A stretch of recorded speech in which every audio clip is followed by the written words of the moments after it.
अखण्डमण्डलाकारं व्याप्तं येन चराचरं तत्पदं दर्शितं येन तस्मै श्रीगुरवे नमः।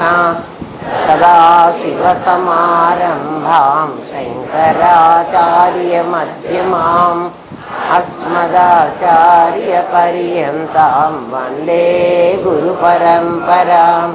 गुरुब्रह्मा गुरुर्विष्णु गुरुदेवो महेश्वरः गुरुसाक्षात् परब्रह्मा तस्मै श्रीगुरवे नमः।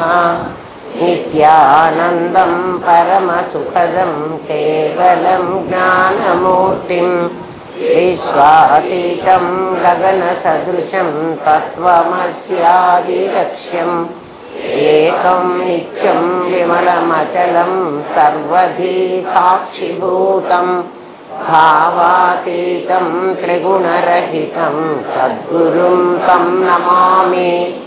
ॐ सहना भवतु सहनौ भुनक्तु सह वीर्यं करवावहै तेजस्विनावधीतमस्तु मा विद्विषावहै। ॐ शान्ति शान्ति शान्तिः।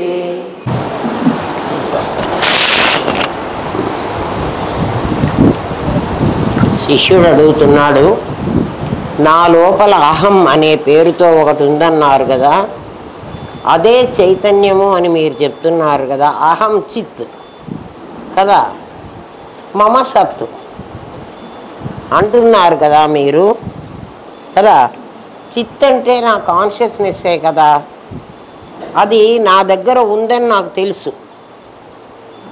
అది చచ్చిపోతే పోతున్నది కదా, మరణిస్తే ఉండడల్లా. అది పరమాత్మ ఎట్లవుతుంది? పరమాత్మ అయితే ఎప్పటికీ ఉండాలి. వాడు ఎప్పటికీ ఉండడం లేదు. వీడెవడు? వీడు జాగ్రత్త అవస్థలో కొంత నాకుంటున్నాడు. మనందరికీ చైతన్యం ఉంది. స్వప్నంలో సగమైపోతుంది. సగమైపోతుంది అంటే ఈ సంగతి తెలియటల్లే, ఆ సంగతి అది ఇంకో ప్రపంచం అదేదో తెలుస్తోంది. సుషుప్తిలో నాకున్నట్టుగా నాకు తెలియలేదు. అదిగాక మరణిస్తే టోటల్గా లాస్, మొత్తం పోతున్నది. మరి పరమాత్మ అయితే ఎప్పటికీ ఉండాలి కదా. నా దగ్గర ఉన్న కాన్షియస్నెస్, నా దగ్గర ఉన్న తెలివి అదే పరమాత్మ అయితే ఆ పరమాత్మ ఎప్పటికీ ఉండాలి కదా. ఎందుకంటే నేను పుట్టకముందు కూడా ఉన్నదని మీరే అన్నారు, నేను మరణిస్తే కూడా ఉంటుంది అని మీరే చెప్తున్నారు. అటువంటిది అది ఉండాలి కదా, అది లేకుండా పోతున్నది. అది పరమాత్మ ఎలా అవుతుంది? పరమాత్మ అంటే వాడికి శాశ్వతత్వం ఉండాలి. వాడు ఎప్పుడూ కూడా ఉండి తీరాలి. అవస్థలు వాడికి సంబంధం లేదు కదా. ఒక అవస్థలో ఉండి ఒక అవస్థలో లేకపోయిన వాడికి అశాశ్వతం అది. అది అట్లా ఉండడానికి వీల్లేదు. అందుకని నాకు తెలియలేదండి, నాకు పరమాత్మని గురించి ఇంకా అవగాహన అయ్యేట్టు చెప్పండి అన్నాడు. మీరు చెప్తూనే ఉన్నారు, అయినా నాకు అర్థం కాలేదు. పాపం ఒప్పుకుంటున్నాడు, నాకు అర్థం కావటం లేదు. అర్థం కాదు, అర్థమైతే అది బ్రహ్మ విద్య ఎందుకు అవుతుంది? ఊరికే అర్థమైతే అది బ్రహ్మ విద్య కాదు, దాని పేరు. ఇప్పుడు చెప్తున్నాడు వినండి. అంటే వాడికి ఏం కావాలంటే, నాకు తెలివి ఉంది కదా, ఆ తెలివే పరమాత్మ అయితే ఆ తెలివి పోతున్నది కదా నేను మరణిస్తే. అందుకని పరమాత్మ ఎవరో, ఈ తెలివి ఏమిటో, మధ్యలో ఇది ఎక్కడి నుంచి వచ్చిందో అది నాకు చెప్పమని అడిగాడు. ప్రశ్న అర్థమైంది కదా. పరమాత్మ అంటే ఎప్పటికీ ఉండాలి. జాగ్రత్త అవస్థలో నీ కాన్షియస్నెస్, మన కాన్షియస్నెస్ అందరికీ కూడా తెలివి ఉంది. తెలివి ఉండకపోతే నేను వచ్చి నీ దగ్గర అక్కడ కూర్చోవాలి అనుకుంటే నీ మీద కూర్చోబోతే నువ్వు కూర్చొనిస్తావా? ఏం చేస్తావు? ఇక్కడ మనిషి కూర్చుంటే నీకేం కనపడటం లేదా అని నెడతావు. ఊరికే మాట అనవు, నెడతావు కదా. ఈ తెలివి జాగ్రత్త అవస్థలో నీ కాన్షియస్నెస్ బాహ్య ప్రపంచాన్ని చూస్తూ, అది ఏం చూస్తుందంటే బయటి ప్రపంచాన్నే చూస్తుంది. దాన్నే గుర్తిస్తూ నేను మెళకువగా ఉన్నాను, అన్నీ గ్రహిస్తున్నాను అనడం నీకు అనుభవమే కదా. నీకు తెలుసు. ఏంరా తెలివిగా ఉన్నావా? తెలివిగానే ఉన్నాను కదా. ఏం చేస్తున్నావురా? నువ్వు పిలిస్తే నేను రెస్పాండ్ అవుతున్నాను, పలుకుతున్నాను. ఇట్లా అంటాం. నీకు నాకు అనుభవమే, ప్రతివాడికి అనుభవమే. స్వప్నంలో నాకు కల వచ్చింది. కలలో ఈ తెలివి మాయమైపోయింది. ఏం మాయమైపోయింది? బాహ్యంలో ఆ గోడను చూస్తే గోడే అంటున్నా. స్వప్నంలో గోడ కాకుండా నదిని చూసి నది కాదు అది, కాని నదిని నది అంట, రోడ్డు కాని దాన్ని రోడ్డు అంట. అయితే నాకు కనపడుతున్నది, రోడ్డు కనపడింది కదా స్వప్నంలో, అది రోడ్డా? ఇక్కడ తెలివికి అక్కడ తెలివికి తేడా చెప్తున్నా వినండి. అక్కడ ఏముందో నాకు అదే కనిపించాలి, నీకు కూడా అదే కనిపించాలి. ఈ స్తంభం నాకు కనిపించాలి, నీకు కనిపించాలి. ఈ లైటు నాకు కనిపించాలి, నీకు కనిపించాలి. స్వప్నంలో అట్లా కాదు. ఎవడిది వాడికి, ఎవడు అనుకున్నది వాడికి. నీ కళలో వచ్చింది నా కళలో కనిపించక్కర్లా, నేను గుర్తించక్కర్లా కదా.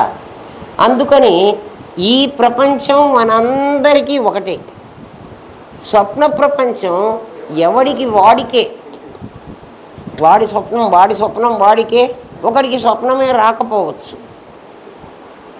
ఒకడికి 10 గంటలకే స్వప్నం రావచ్చు, పడుకొని నిద్రపోగానే. ఒకడికి తెల్లవారుజామున 2 గంటలకు రావచ్చు. టైం కూడా అక్కర్లేదు. ఇక్కడ మనకు అట్లా కాదు. జాగ్రత్త అవస్థలో నీ తెలివికి అందరికీ ఏ టైంలోనైనా ఒకటే కనిపిస్తుంది.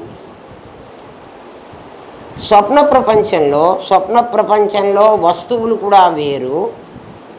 అందరికీ ఒక రకం కళ రాదు. ఎవడి కళ వాడికే వస్తుంది. అది వేరు కదా. స్వప్నం వేరు, స్వప్నంలో గుర్తించే నా తెలివి వేరు. కానీ ఆ స్వప్నంలో నేను ఎప్పుడూ ఉండటల్లా. కొంతసేపు ఆ కళ వచ్చి, ఎవడి కళ అయినా 3 నిమిషాలే వస్తుందిట, అంతకంటే ఎక్కువ రావడానికి అవకాశం లేదు. మన లోపల హిత అనే ఒక నాడి ఉంటుంది కంఠంలో.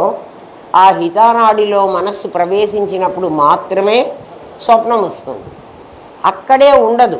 మనస్సుకి ఎప్పుడూ కూడా తిరగడం అలవాటు కదా.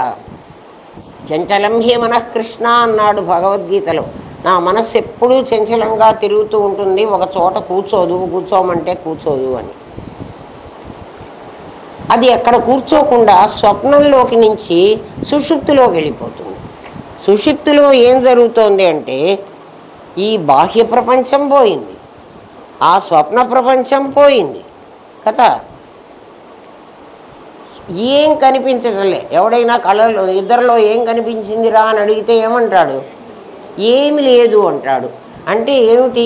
జాగ్రత్త ప్రపంచంలో నీకు ఈ ఆబ్జెక్ట్స్ అన్నీ కనిపిస్తున్నాయి, నువ్వు సబ్జెక్టివ్, నీకు ఆబ్జెక్ట్స్ కనిపిస్తున్నాయి. స్వప్న ప్రపంచంలో కూడా నువ్వు సబ్జెక్టివే, నీకు ఆబ్జెక్ట్స్ కనిపిస్తున్నాయి. అయితే నువ్వు తయారు చేసుకున్న ఆబ్జెక్ట్స్ ఇవి, ఎవడో తయారు చేసిన ఆబ్జెక్ట్స్. మైక్ నేను తయారు చేయలే, ఎవడో తయారు చేశాడు. టేబుల్ నేను తయారు చేయలే.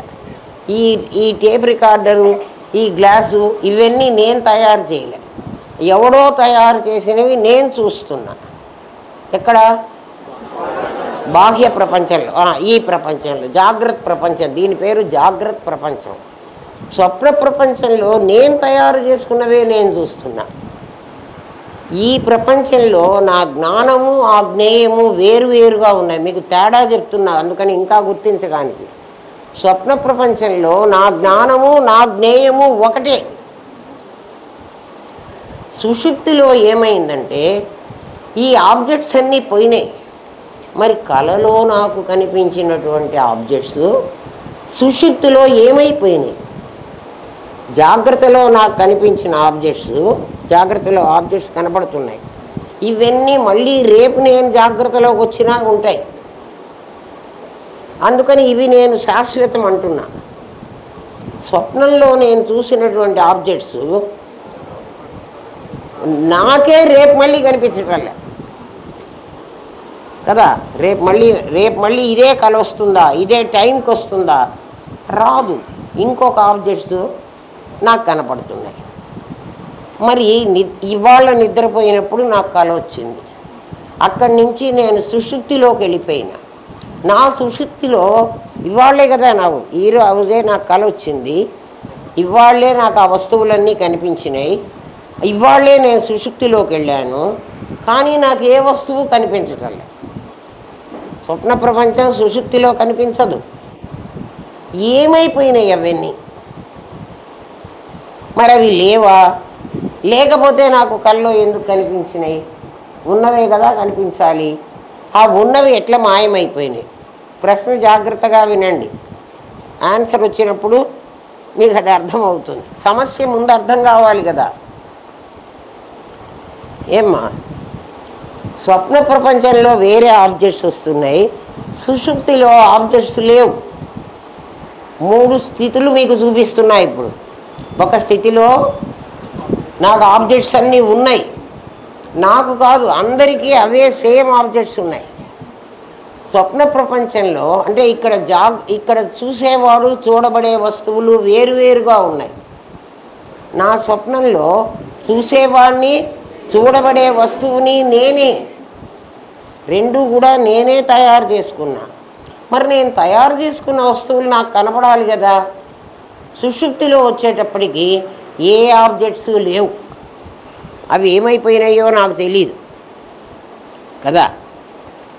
సబ్జెక్టుగా నీ కాన్షియస్నెస్ ఉంది అని నాకు ఎట్లా చెప్తావంటే, నాకేం తెలియలేదంటావు. నిద్ర లేచిన తర్వాత ఏమిరా ఇన్ని గంటలు నిద్రపోయినావు కదా, నిద్రలో ఏమైంది అని నేనేమన్నా అడిగితే, ఏమో బా నాకేం తెలియలేదు, నిద్రలో ఏమైందో నాకు తెలియలేదు, కానీ నిద్రపోతే నాకు హాయిగా ఉంది.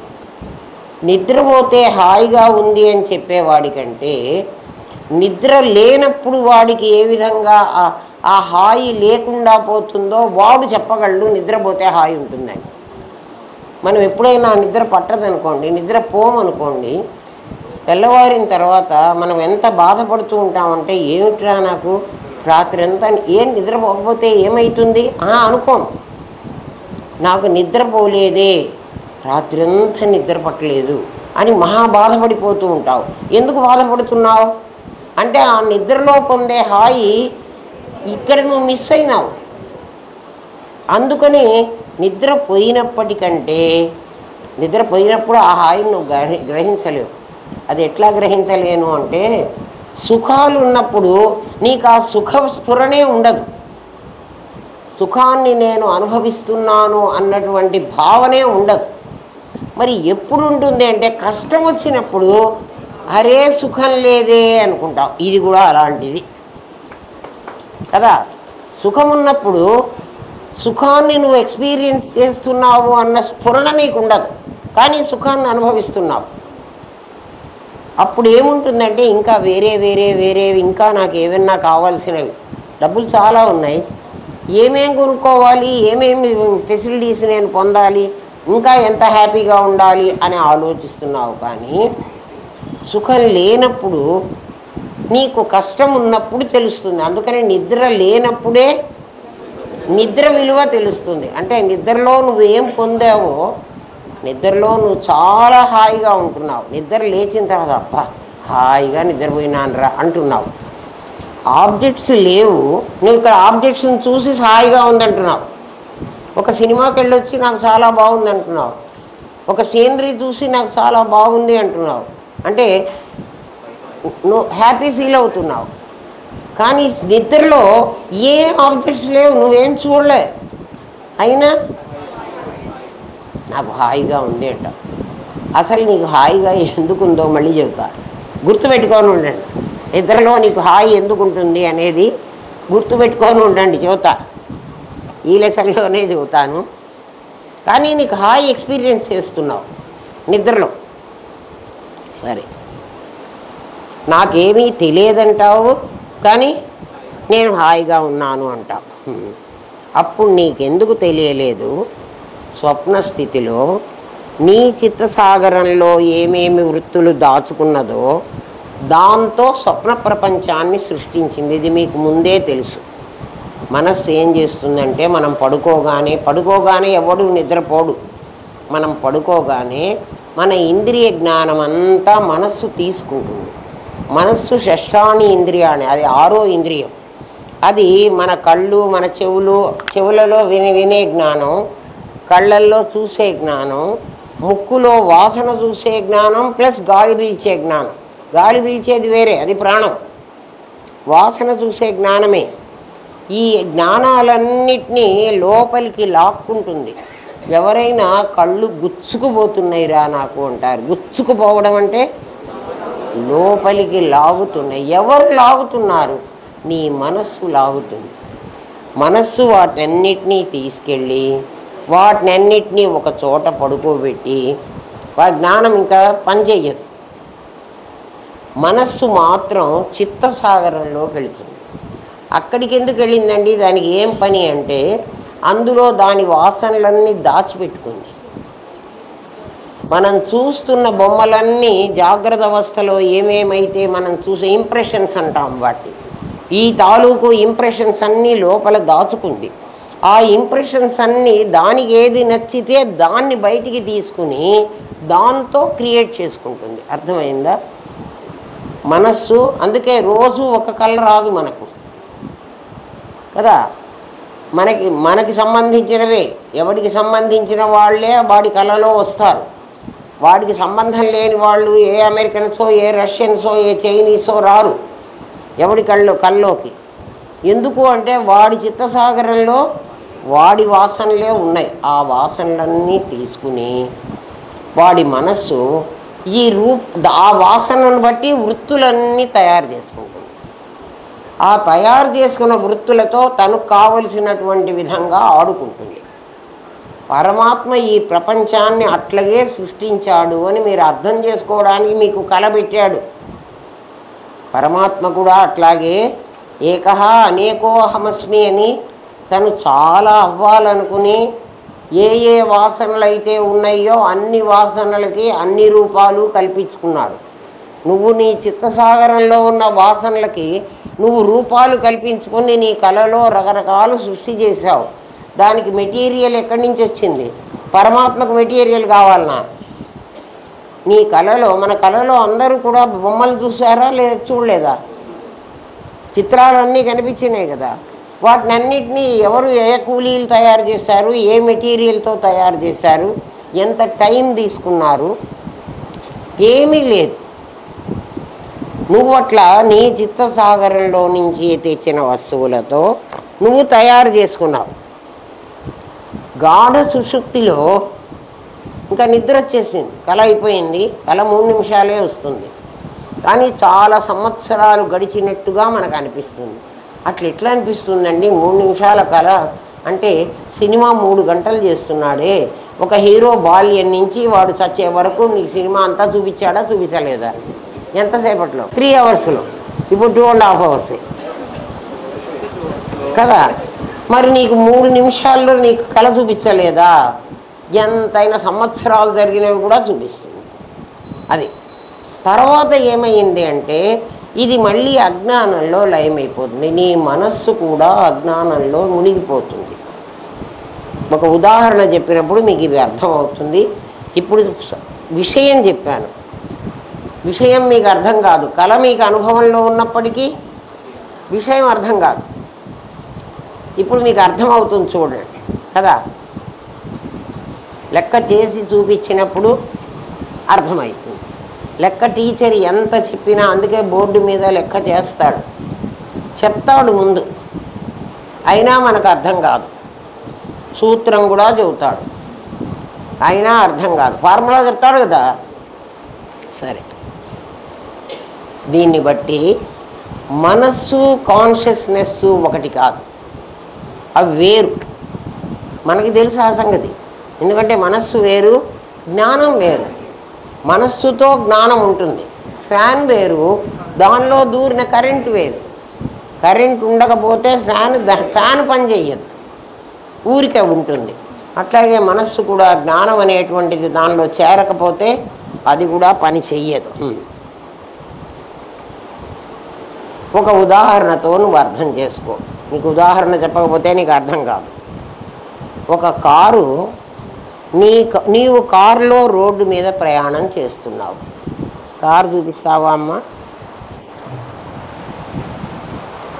నేను కారు కూడా తీసుకొచ్చాను మీకు.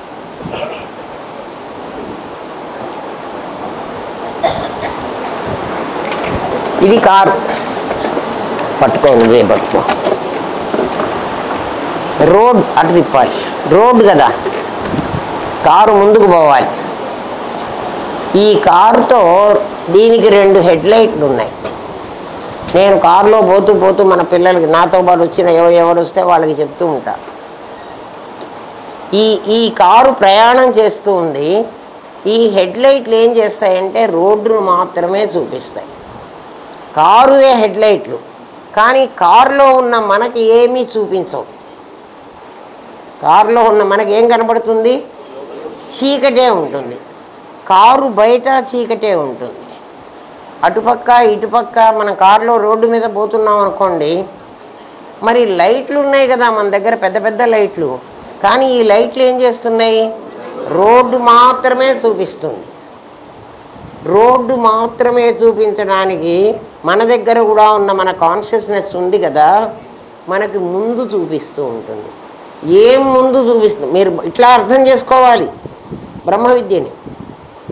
ఏం ముందు చూపిస్తుందంటే, నాకు ఎవడి మీదన్నా ద్వేషం కలిగిందనుకోండి, నేను వాడిని చంపాలి అనుకున్నా.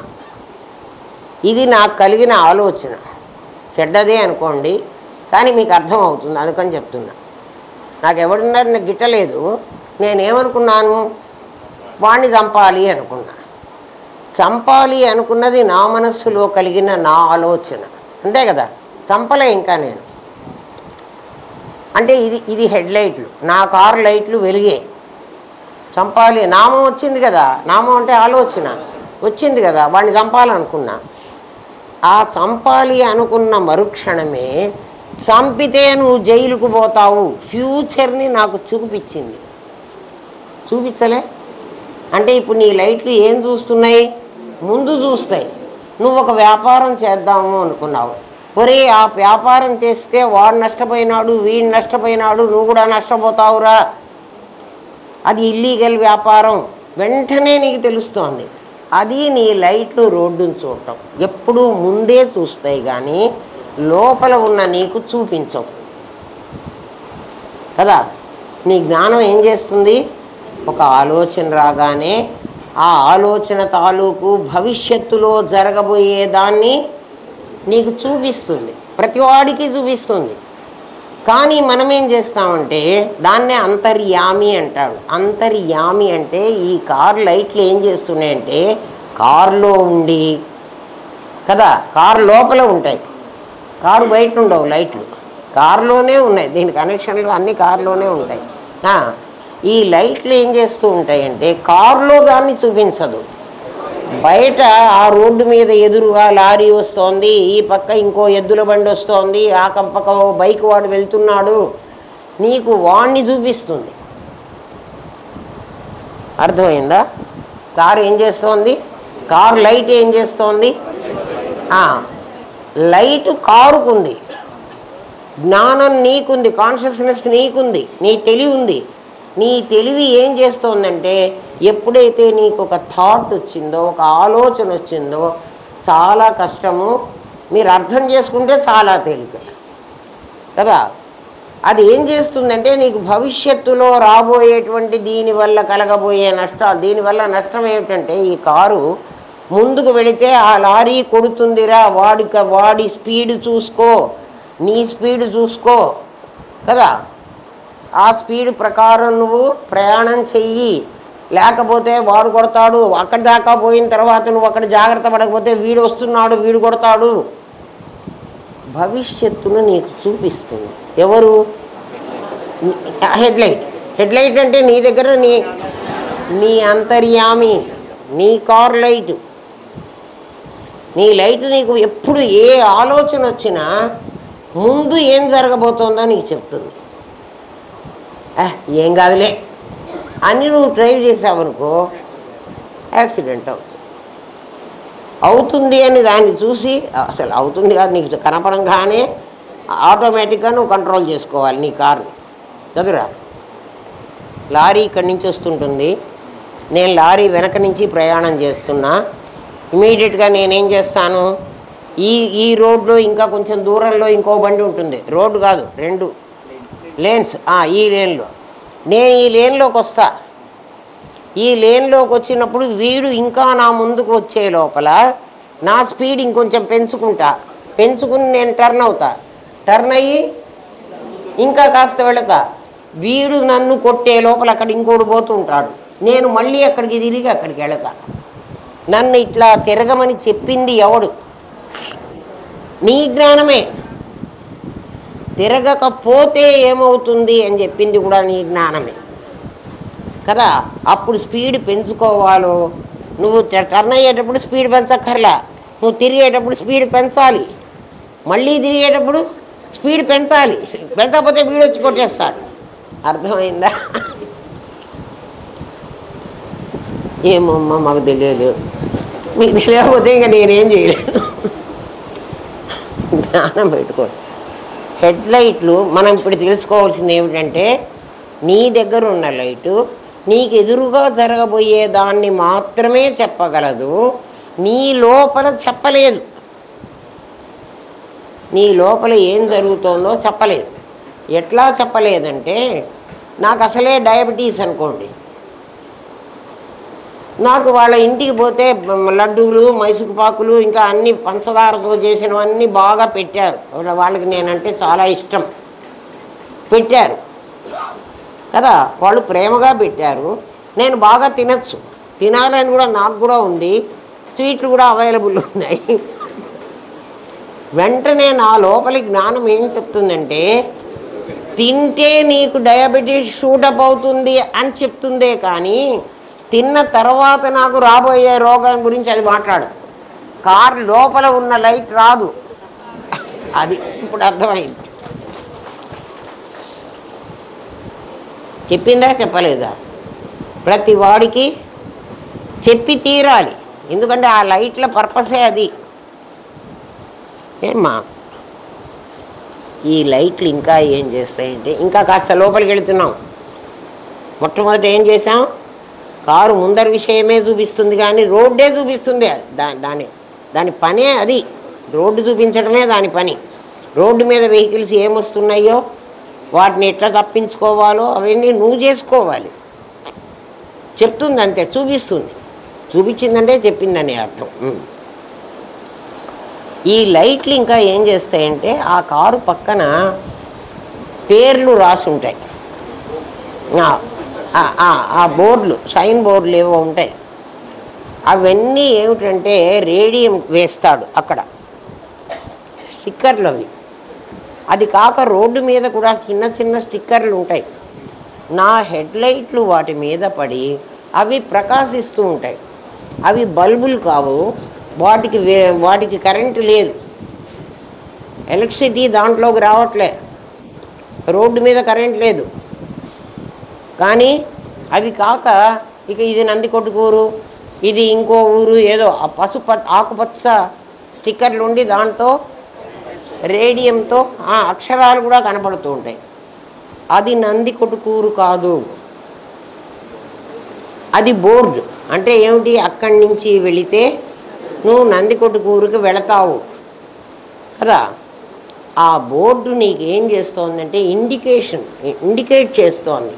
ఇటు పోతే ఇది బ్రాహ్మణ కొట్కూరు, ఇది నందికొట్కూరు, ఇది ఆత్మకూరు, అవి కనపడుతూ ఉంటాయి. అవి ఆత్మకూరు కాదు. అర్థమవుతుందా? అవి వాటికి ప్రకాశించి మనకి లైట్ల బోర్డులు లాగా ఉండవు కదా. ఈ లైటు దాని మీద పడి దాన్ని ప్రకాశింపజేస్తోంది.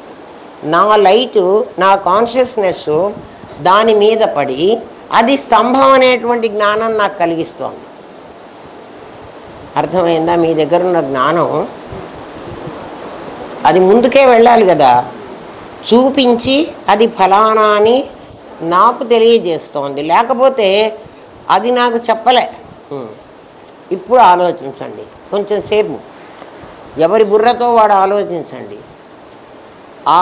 ఈ లైటు పడి దాని మీద అది నీకు ఆ ఊరనో లేకపోతే అదేదో ఆ ప్రదేశాన్ని గురించి నీకు తెలుసు.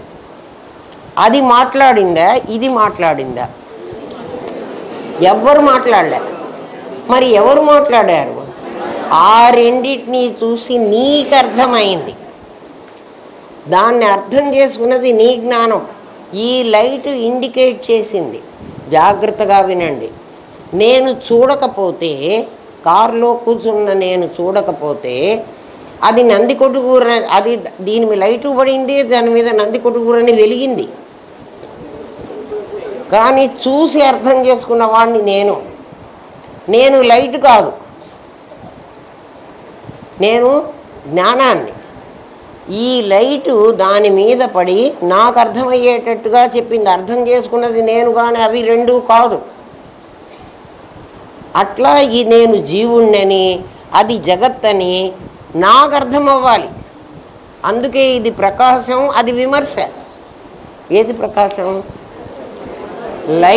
లైటు మీద పడటం, దీని లైటు దాని మీద పడటం, అది ప్రకాశించటం కదా. ఈ రెండిది ప్రకాశం. ఇది జీవుడు, అది జగత్తు. ఏది జగత్తు? ఆ సైన్ బోర్డు. ఈ రెండింటినీ గుర్తిస్తున్నది లోపల ఉన్న డ్రైవర్ నేను. డ్రైవరో ప్యాసింజరో నేను అంటే ఐఎమ్ లివింగ్. నేను మనిషిని బతికుండాలి. నేను చచ్చిన వాడిని కారులో కూర్చోబెట్టారనుకో, అవి రెండూ కనపడ్డా కూడా నాకు లాభం లేదు. నా లోపల ఉన్న జ్ఞానం అది ఆ అక్షరాలు చదవగలగాలి. ఆ అక్షరాలు ఆ ఊరు కాదు, దాని ద్వారా నేనది తెలుసుకోగలగాలి. వినండి, నీవు కారులో రోడ్డు మీద ప్రయాణం చేస్తున్నావు. రాత్రిపూట చీకటి ఆవరించింది. నీ కారు హెడ్లైటు రోడ్డును మాత్రమే చూపిస్తాయి. రోడ్డులో అక్కడక్కడ ఇండికేషన్ బోర్డ్స్ ఉంటాయి, వాటిపై రేడియం కలర్ వేసి ఉంటుంది. మన కారు హెడ్లైట్స్ దాని మీద పడితే ఆ వెలుతురులో అవి కనిపిస్తాయి. అవే కాదు, రోడ్డు మీద కూడా ఎర్రగా ఉండి, పచ్చగా ఉండి, తెల్లగా ఉండి, 3 రకాల రంగుల్లో నీకు ఆ రేడియం స్టిక్కర్స్ అవే ఉంటాయి. ఆ లైట్లు కనపడుతుంటాయి. అవన్నీ ఏమిటంటే అవన్నీ జీవులు. నిజంగా జీవులు లేరు కదా. మరి 3 ఏమిటండి అంటే సత్వరజస్తమో గుణాలు, త్రిగుణాత్మకమైనది. ఆ త్రిగుణాత్మకమైనటువంటి ఆ రేడియం స్టిక్కర్సు నీకు అవి లైట్ల లాగా కనబడుతున్నాయి, లైట్లు కావు. మరి అసలు లైట్ లేదా? ఈ లైట్ మీకు అర్థమవుతుందా అమ్మా? ఏ లైటు? కారుకు లైట్ ఉంది. ఈ లైట్ వెళ్ళిపోగానే చూడండి, అక్కడ కనపడుతోంది కదా, ఈ లైట్ వెళ్ళిపోగానే ముందుకు వెళ్ళిపోతుంది. ఇక్కడ ఉన్నటువంటి రేడియం స్టిక్కరు లైట్ లేదు, ఈ జీవుడు చచ్చిపోయాడు. ఇంకా ముందుకెడితే ఆ జీవుడు బతికున్నాడు. అక్కడ ఇంకో జీవుడు కనపడుతున్నాడు. రోడ్డు మీద ఇన్ని జీవుళ్ళు కనపడుతున్నారు. ఇవి కాక రోడ్డు టర్న్ అవ్వమని ఒక ఎల్లో వేసి ఒక బ్లాక్ వేసి వాడు ఇట్లా చూపిస్తుంటాడు. అవన్నీ వెలుగుతుంటాయి. మరి ఇన్ని లైట్లు ఎవడు పెట్టాడురా, ఇన్ని బల్బులు ఎక్కడ వెలుగుతున్నాయిరా? మన కారు వచ్చినప్పుడే వెలుగుతున్నాయా, అది ముందు కూడా వెలుగుతున్నాయా? నా బోడి తెలివి తక్కువదైతే ఏమనుకుంటుంది, అమ్మో ఇన్ని లైట్లు పెట్టేశాడు వీడు, ఎంత కరెంటు వేస్ట్ చేస్తున్నాడు, నా కారు పోగానే అవి పోతాయి. అర్థమైందా? వాడు జీవుడు. జీవుళ్ళు నిజంగా ఉన్నారా అంటే జీవుళ్ళు లేరు. మరి కనపడుతున్నారే, అది మీకు ఇప్పుడు మన దగ్గరికి వచ్చి అర్థం కావాలి కదా. అక్కడ లైట్లు కనపడుతున్నాయి మీకు తెలుసు. నేను చూస్తే వాడు కనపడుతున్నాడు. ఎవడైనా ఎల్ఎన్ రాజు గారు ఈ ప్రశ్న అడుగుతారు, నువ్వు చూస్తే ప్రపంచం కనపడిందా, ప్రపంచం కనబడితే నువ్వు చూసావా? చూస్తేనే కనబడుతుంది. ఇది నేను చూడటం, ఈ కారు నేను, ఈ లైట్లు నా కాన్షియస్నెస్, నా జ్ఞానం. ఇది పరమాత్మ కాదు. ఇది పరమాత్మ అయితే ఇదంతా ఈ లోపల వెలగాలి, ఒకచోటే వెలుగుతోంది. ఇదేమిటంటే నా చైతన్య దర్పణం మీద, ఇక్కడ చైతన్య దర్పణం రెండు పెద్ద పెద్ద ఇట్లాంటి డోమ్స్ లాగా ఉంటాయి కదా, వాటి మీద పడిన నా కాంతి, ఆ బల్బ్ ఉందే అది ఇంత పెద్దగా కనపడి ఆ రోడ్డు మీద వాటన్నిటికీ తన కాంతిని ప్రసరింపజేస్తోంది. నా చైతన్య దర్పణం మీద, నా చైతన్య దర్పణం అంటే నా బుద్ధి దర్పణం, ఫ్రేమ్లెస్ కాదు, ఫ్రేమ్ ఉన్న మిర్రర్, దీని మీద పడ్డటువంటి కాంతి. ఇది కారు వరకే పరిమితం, కారు దాటి ప్రకాశం లేదు, కారు దాటి చూడలేదు. ఇది చూడండి, మన కారు హెడ్లైట్స్ దాని మీద పడితే ఆ వెలుతురులో అవి కనిపిస్తున్నాయి. నా హెడ్లైట్స్, నా దగ్గర కారు ఉంది, నేను కారు, నా కారులో నా కాంతి ఉంది. నా కాంతి వాడి మీద పడితే వీడు భరత్, వీడు భరత్ కాదు, వాడి మీద పడింది అనుకో వీడు ఆదిత్య. భరత్ కనపడలే ఇప్పుడు. ఇంకా నా కారు పోతోంది, వాడు రమేష్, వాడు ప్రశాంత్. ఇప్పుడు వీళ్ళందరూ నాకు కనిపిస్తున్నా అంటే ఈ వెనక వాళ్ళందరూ ఏమైపోయినారు? Radium seekers. నీకు అర్థమైంది ఎట్రా? ఇందాక కనపడలేదా భరత్? కనపడ్డాడు కదా కదా. అంటే నేను ఎవరిని చూస్తే, నా లైట్లు దేని మీద పడితే వాడే కనపడుతున్నాడు. నా లైట్ ముందుకు పోయే కొద్దీ ఇంకోడెవడో కనపడుతున్నాడు కదా. అర్థమైందా? వాటి చుట్టూ మళ్ళీ చీకటే ఉంది. ఎందుకని? వాడే ఎందుకు కనపడుతున్నాడు అంటే వాడి దగ్గర బుద్ధి దర్పణం ఉంది, మళ్ళీ వీడి దగ్గర కూడా బుద్ధి దర్పణం ఉంది. వీళ్ళ దగ్గర అక్కడ రేడియం స్టిక్కర్స్ దగ్గర అక్కడ నిజంగా లైట్లు కావు కదా, మనిషిలాగా కనపడుతున్నాడు ఆ స్తంభం. దాని దగ్గర దానికి తనున్నానని చెప్పడానికి వీలు లేదు, దీనికి తనున్నానని చెప్పచ్చు. ఈ స్టిక్కర్లన్నీ కూడా ఇక్కడ నేనున్నా, ఇక్కడ నందికొట్కూరు ఉంది, ఇక్కడ ఆత్మకూరు ఉంది అనేవి చెబుతున్నాయి నాకు. మరి వాడికి మాటలొచ్చునా? మరి నాకు అర్థమైందే అది నందికొట్కూరు అని. వాటికి మాటలు లేవు. తెలుస్తోంది కదా. స్వప్నంలో కనిపించే ఆబ్జెక్ట్స్ అవి. నీకు కలలో కనపడుతున్న ఆబ్జెక్ట్స్ ఏమిటంటే అక్కడ ఎవ్వడూ తయారు చేయలేదు. జాగ్రత్తలో కనపడింది భరత్, ఆదిత్య, వీళ్ళు కనపడ్డారు. స్వప్నంలో నాకు కనిపించాయి ఆబ్జెక్ట్స్ అని చెప్పానే, అవన్నీ ఏమిటంటే రేడియం స్టిక్కర్లు. వాటికి స్వతహాగా శక్తి లేదు, నా శక్తే వాటి మీద పడి, నా శక్తి అంటే స్వప్నంలో నేను అనేవాడిని ఒకడు ఉన్నా, నా లైటు వాటి మీద పడి. చూడండి, మీరు బాగా గమనించండి కళని. కళలో మీరు ఒక వస్తువును చూస్తున్నప్పుడు రెండో వస్తువు మీకు కనపడదు. మరి మేము కళంతా చెప్తున్నాం కదండి, తెల్లవారు లేచిన తర్వాత నాకు ఇట్లా కళ వచ్చింది అని నేను చెప్తున్నాను కదా అని మీరు అనొచ్చు. మనం సినిమాలో ఫిలిం చూసేటప్పుడు అది ఫిలిం రొటేట్ అవుతోంది, రన్ అవుతోంది. ఆ రన్ అవుతున్నప్పుడు నీకు ఒక ఫిల్మే నువ్వు చూస్తున్నావు, అది తిరిగి తిరిగి పోతుంటే నీకు కథ నడిచినట్టు కనపడుతోంది. ఒక్కసారి వాడు చెయ్యి ఇట్లా అనేటప్పటికీ ఓ 20 ఫిల్ములో 50 ఫిల్ములో అయిపోతాయి కదా. అవి ఎంత స్పీడ్గా తిరుగుతున్నాయో, నీకు కారు అయితే మెల్లగా పోతుంది కాబట్టి దూరంగా ఈ ఆబ్జెక్ట్స్ ఉన్నాయి కాబట్టి అట్లా కనపడుతోంది. కానీ నీ కళ ఎలాగంటే, కళలో మీరు ఎవరైనా గమనించండి, మీ కళ మీకు గుర్తుంటుంది కదా. కళలో అన్ని వస్తువులను మరి అట్ ఏ టైం చూడలేరు, ఒక్కొక్క దాన్నే చూశారు. కానీ అది చూసి మళ్ళీ ఇది చూసి ఈ మధ్యలో ఉన్న గ్యాప్ మీకు తెలియకపోబట్టి మీకు కళ రన్ అవుతున్నట్టు కనబడుతోంది. అర్థమవుతోంది కదా. సరే, అవి లేకపోతే నీ కార్ లైట్ మాత్రమే కనిపిస్తుంది. అవి లేకపోతే ఏవి లేకపోతే, ఆ ఆబ్జెక్ట్స్ లేకపోతే నీ కార్ లైట్ మాత్రమే కనిపిస్తుంది, చుట్టూ చీకటి ఉంటుంది, నీ కారులో కూడా చీకటే ఉంటుంది. ఆ కనపడే లైటు నీ కాన్షియస్నెస్, అది హాయి. నీకు హాయి అనేది ఒకటి నిద్రలో తెలిసిందన్నావే, లేచిన తర్వాత నేను హాయిగా నిద్రపోయినాను అంటావు. ఈ ఈ ఆబ్జెక్ట్స్ ఏవీ లేనప్పుడు, ఆ రోడ్డు మీద ఆ బల్బులు కూడా లేనప్పుడు, నీ లైట్లు మాత్రమే ఉన్నప్పుడు, లైట్లు మాత్రమే కనపడుతున్నాయి. నీ కారులో చీకటి, బయట చీకటి, ఇక్కడ చీకటి, అంతా చీకటి. ఆ చీకటి అంతా ఉన్నప్పుడు ఈ లైట్ అవి లేవు, ఆబ్జెక్ట్స్ లేవు, లైట్ కనపడలా, నీకు వెలుగు లేవు.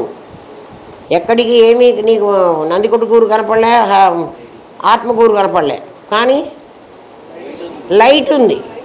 లైట్ ఏం చేస్తోందంటే రోడ్డును మాత్రమే చూపిస్తోంది కదా. ఏం రోడ్డు చూపించింది నాకు అంటే, నీకేం తెలియటం లేదు అని రోడ్డు చూపించింది. నువ్వు మాత్రమే ఉన్నావు, నీకేం తెలియటం లేదు అని ఎందుకు చెప్పిందండి? నాకు నిద్రలో దానికి ఏం బుద్ధి లేదా అంటే, నీకేం తెలియటం లేదు అంటే తెలివి నీ దగ్గరే ఉంది, తెలివికి కనపడేటువంటి ఆబ్జెక్ట్స్ లేవు కదా. నిద్రలో నాకేం తెలియలేదు అంటున్నావా, నాకు చాలా తెలుసు అంటున్నావా? ఎందుకు ఏం తెలియలేదంటున్నావు? ఏం లేవు. మీకు ఆ మాట చెప్తానన్నాను. చూడండి, మనం జాగ్రత్త అవస్థలో మనకి కష్టాలో సుఖాలో అన్నీ తెలుస్తున్నాయి.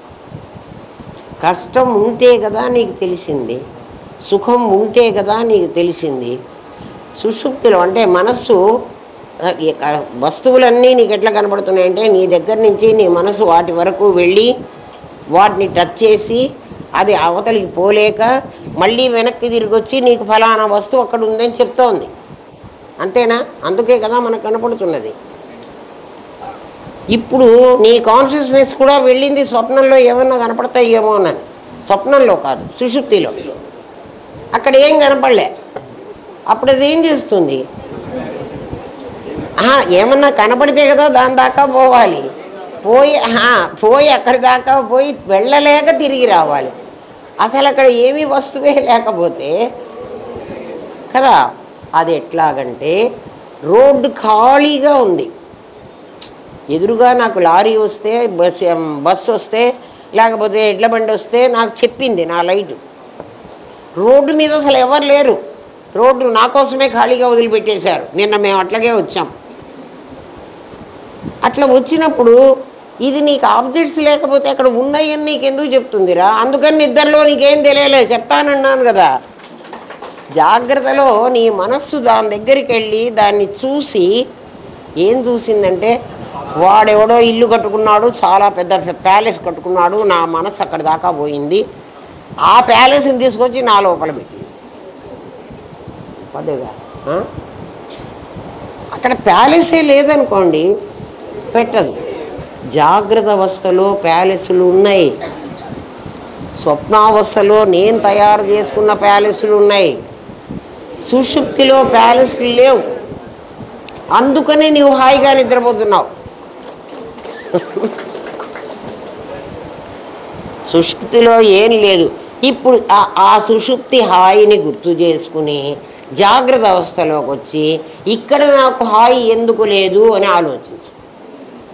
ఇక్కడ హాయి ఎందుకు లేదంటే, నీ మనస్సు ఎప్పుడూ కూడా బయటికి పోతున్నది. బయటికి పోతే ఊరుకుంటున్నదా? ఊరుకోవటంలే. ఆ తాలూకు రూపాన్నంతా తీసుకొచ్చి నీ లోపల పెడుతోంది. నా లోపల ఎక్కడ పెట్టిందండి? ఇదిగో ఈ ప్లేటు మీ దగ్గరికి ఎన్నిసార్లు వచ్చింది. ఇది ఉంటే కదురా కదా. మెటీరియల్ అక్కర్లే, నీకు వెండి అక్కర్లే కదా. ఈ ప్లేటు మీ దగ్గరికి రావడానికి ఎవడు కంసలాడున్నాడా? నిమిత్తం ఉందా? ఉపాదానం ఉందా? ఏం లేదు. నేను ఇట్లా పట్టుకున్నాను, ఒరే ఈ ప్లేట్ చూడండి రా అన్న. చూసామన్నావు, సరే చూస్తే నా ప్లేట్ నేను దాచుకుంటా అన్నా. చూసామన్నంత ఒక చిన్న మాటకి ప్లేట్ వచ్చి మీ గుండెల్లో కూర్చుంది. ఇప్పుడు కనపడుతుంది, చూడండి ఉందా లేదా. ఈ ప్రపంచంలో కష్టాలు సుఖాలు అట్లా లోపల పెట్టుకుంటున్నావురా, అందుకే నీకు కనపడుతున్నాయి. అర్థమైందా? ఎందుకురా ఇవన్నీ వస్తున్నాయి? గాఢ సుషుప్తిలో రానివి జాగ్రత్త అవస్థలో ఎందుకు వస్తున్నాయి? జాగ్రత్త అవస్థలో దీనికి వాస్తవికత ఇచ్చి నువ్వు చూస్తున్నావు. ఇది యాక్చువల్గా ఉందంటున్నావు నువ్వు, ఇది యాక్చువల్గా లేదు. లేదంటే ఉందంటే లేదంటారు ఏంటండి? నంది కొట్టుకూర అనే పదం ఉందిరా, నంది కొట్టుకూర అది కాదురా. ఏంట్రా నువ్వేమంటావు? అది నంది కొట్టుకూరే అంటావు. బోర్డు మీద నంది కొట్టుకూరే ఉంది, కానీ నంది కొట్టుకూర అది కాదు. అర్థమవుతుందా? కారు డ్రైవ్ చేస్తే కూడా బ్రహ్మ విద్య వస్తుందిరా, ఏం చేసినా వస్తుందిరా. నువ్వు ఏ పనన్నా చేయి, నీకు తెలియాలి అంతే. ఏకం విజ్ఞానేన సర్వం విజ్ఞాతం భవతి.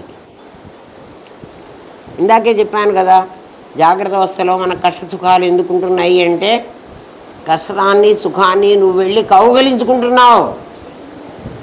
నేను ఎక్కడ కౌగలించుకున్నాను? ఈ ప్లేటును చూడదా అని చెప్తే తీసుకెళ్ళి నీ గుండెలో పెట్టుకున్నావు అంటే కౌగలించుకున్నావా? ఏం చేసావు? నీకు ఈ ప్లేట్ ఎందుకురా? చూడరా అంటే అమ్మ అది మీది కదా, నాకు ఎందుకు అనవసరంగా అంటే ఇది నీ దగ్గరికి రాదు.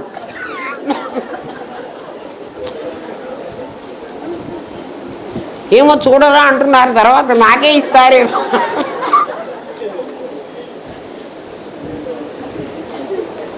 కదా?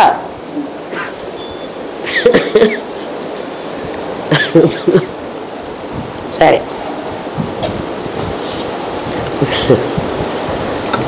అవి లేకపోతే కార్ లైట్ మాత్రమే కనిపిస్తుంది, చుట్టూ చీకటి ఉంది, నీ కారులోనూ చీకటి ఉంది. ఆ కనపడే లైటు నీ కాన్షియస్నెస్, అది నీ హాయి. సుషుప్తిలో నాకేమీ తెలియదంటాం ఆ చీకటి అనుభవం. ఆ చీకటిని నువ్వు అనుభవిస్తున్నావు. ఏ చీకటిని అనుభవిస్తున్నావు? నీ కారు హెడ్లైట్లు మాత్రమే కనపడి, తర్వాత ఆ చోటంతా చీకటిగా ఉంది. నువ్వు పక్కన చూసినా చీకటి, ఈ పక్క చూసినా చీకటి, కారులో కూడా చీకటి. కారులో కూడా లైట్ లేదు, ఇంత పెద్ద హెడ్లైట్లు వెలుగుతున్నా కారులో కూడా కటిక చీకటి. ఏమ్మా, ఆ చీకటి అనుభవం, చీకటిని నువ్వు అనుభవిస్తున్నావే, అది నీకు హాయి అనుభవం. చీకటి హాయి ఎందుకండి అంటే, ఆబ్జెక్ట్స్ లేకపోతే హాయే కదా. ఆ హాయిని నీకు సుషుప్తిలో చూపిస్తున్నాడు పరమాత్మ, అయినా నువ్వు గ్రహించటంలే.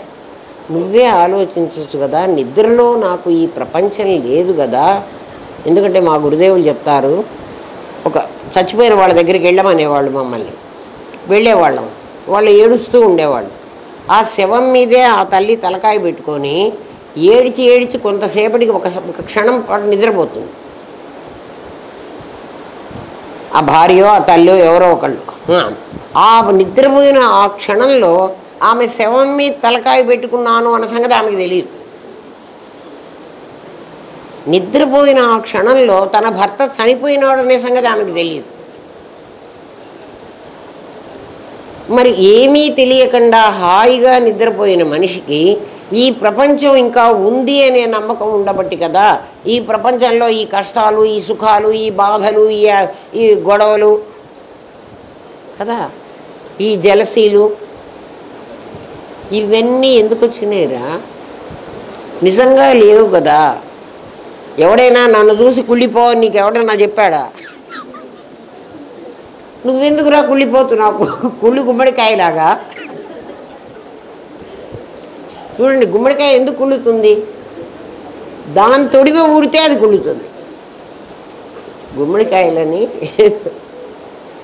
దాని తొడిమ ఊడితేనే అది కుళ్ళుతుంది, లేకపోతే కుళ్ళదు. ఇప్పుడు నీ దగ్గర ప్రాబ్లం ఉంది. నీకు ఈర్ష్య, అసూయ, ద్వేషం అన్నీ నీ దగ్గరే ఉన్నాయి. నా దగ్గర ఎందుకు ఉన్నాయండి అంటే, నీ మనస్సు దగ్గరే ఉన్నాయి ఇవన్నీ కదా. కామక్రోధశ్చ లోభశ్చ దేహే తిష్టంతి తస్కరాః. కామ క్రోధ లోభ మోహ మద మాత్సర్యం అనేటువంటి 6 శత్రువులు నీ లోపల ఉన్నారు. ఏం చేయటానికి?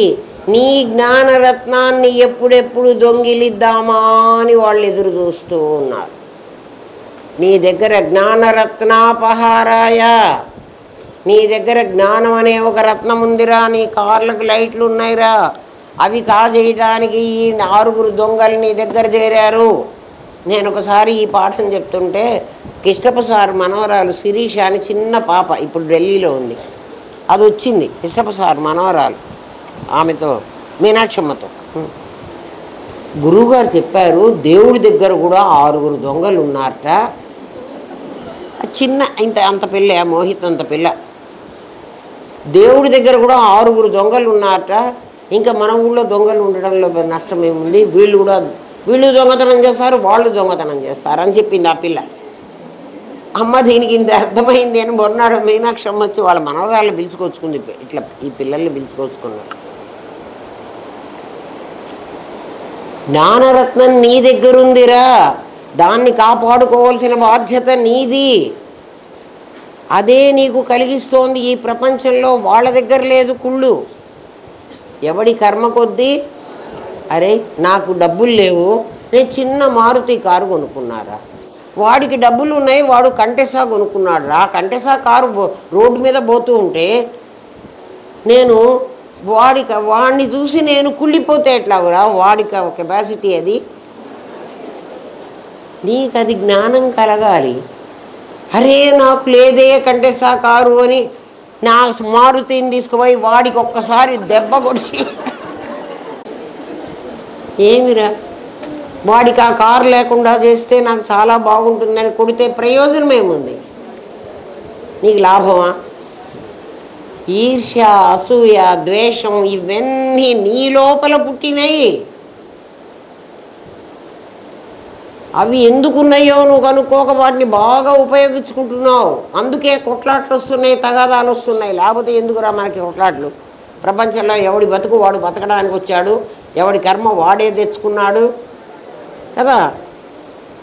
ఆ కర్మ కూడా ఎవడి కర్మ ప్రకారం వాడికి నడుస్తుంది, కానీ ఇంకొకడు ఎవడు కూడా దాన్ని మార్చడానికి కూడా వీల్లేదు. తెలుసుకోరా నాయన అంటే ఎవడికి వాడు తెలుసుకోవాలా? ఇది ఎవడన్నా చెప్పాలా? చెప్తాడు, ఎవడో ఒకడు చెప్పాలి. కానీ తెలుసుకోవలసిన వాడివి నీవే. తెలుసుకున్నంత మాత్రం లేదు, దాన్ని ఆచరించవలసిన వాడివి కూడా నీవే. నీలో ఏమేమి గుణాలు ఉన్నాయో నీకు తెలుస్తాయి, కానీ నా కారులో ఏమేమి పార్ట్స్ ఉన్నాయో నాకు తెలుస్తాయి, కానీ వాడి కారులో ఏమున్నాయో నాకేం తెలుస్తాయిరా? ఆలోచించు. ఏమ్మా, దాన్ని ఇంకా తెలుసుకోమంటే చెప్తున్నాడు. దూరంగా, ఇది అర్థమైంది కదా, దూరంగా ఆకాశంలో ఫ్లైట్స్ పోతూ ఉంటాయి. రాత్రిపూట ఫ్లైట్స్ ఆకాశంలో పోతూ ఉంటాయి. మనకు ఫ్లైట్ కనపడదు, లైట్ కనపడుతుంది. అట్లాగే ఆ లైట్ ఎట్లా ఉందో అట్లాగే ఉల్కలు అని ఆకాశంలో రాలి పడుతూ ఉంటాయి. పైన ఉల్కలని రాలి పడుతూ ఉంటాయి. మరి అది కూడా ఇట్లాగే ఉంటుంది కదా. మరి అది ఫ్లైట్ అని ఇది ఉల్కలని ఎట్లా కనుక్కుంటున్నావు చెప్పండి? బుర్ర పెట్టి ఆలోచించండి రా. ఆలోచించకపోతే రావురా ఇవన్నీ. మీ బుద్ధిని కూడా ఉపయోగించాలి.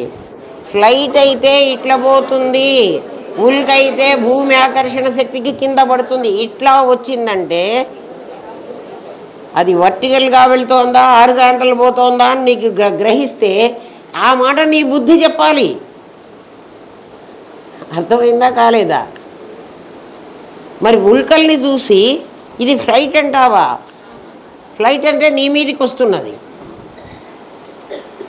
ఆ ఫ్లైట్ కనపడకపోయినా కేవలం లైట్ చూసి నువ్వు ఎట్లాగైతే పోతోంది అని అనుకుంటావో, ఆ ఫ్లైట్ చూడలే, అట్లా మనలో నుంచి ఒకటి బయటికి పోయి నా మరణంలో నాకేమైంది, నా తెలివి తప్పింది, నాకు ప్రాణం పోయింది అన్నాం కదా.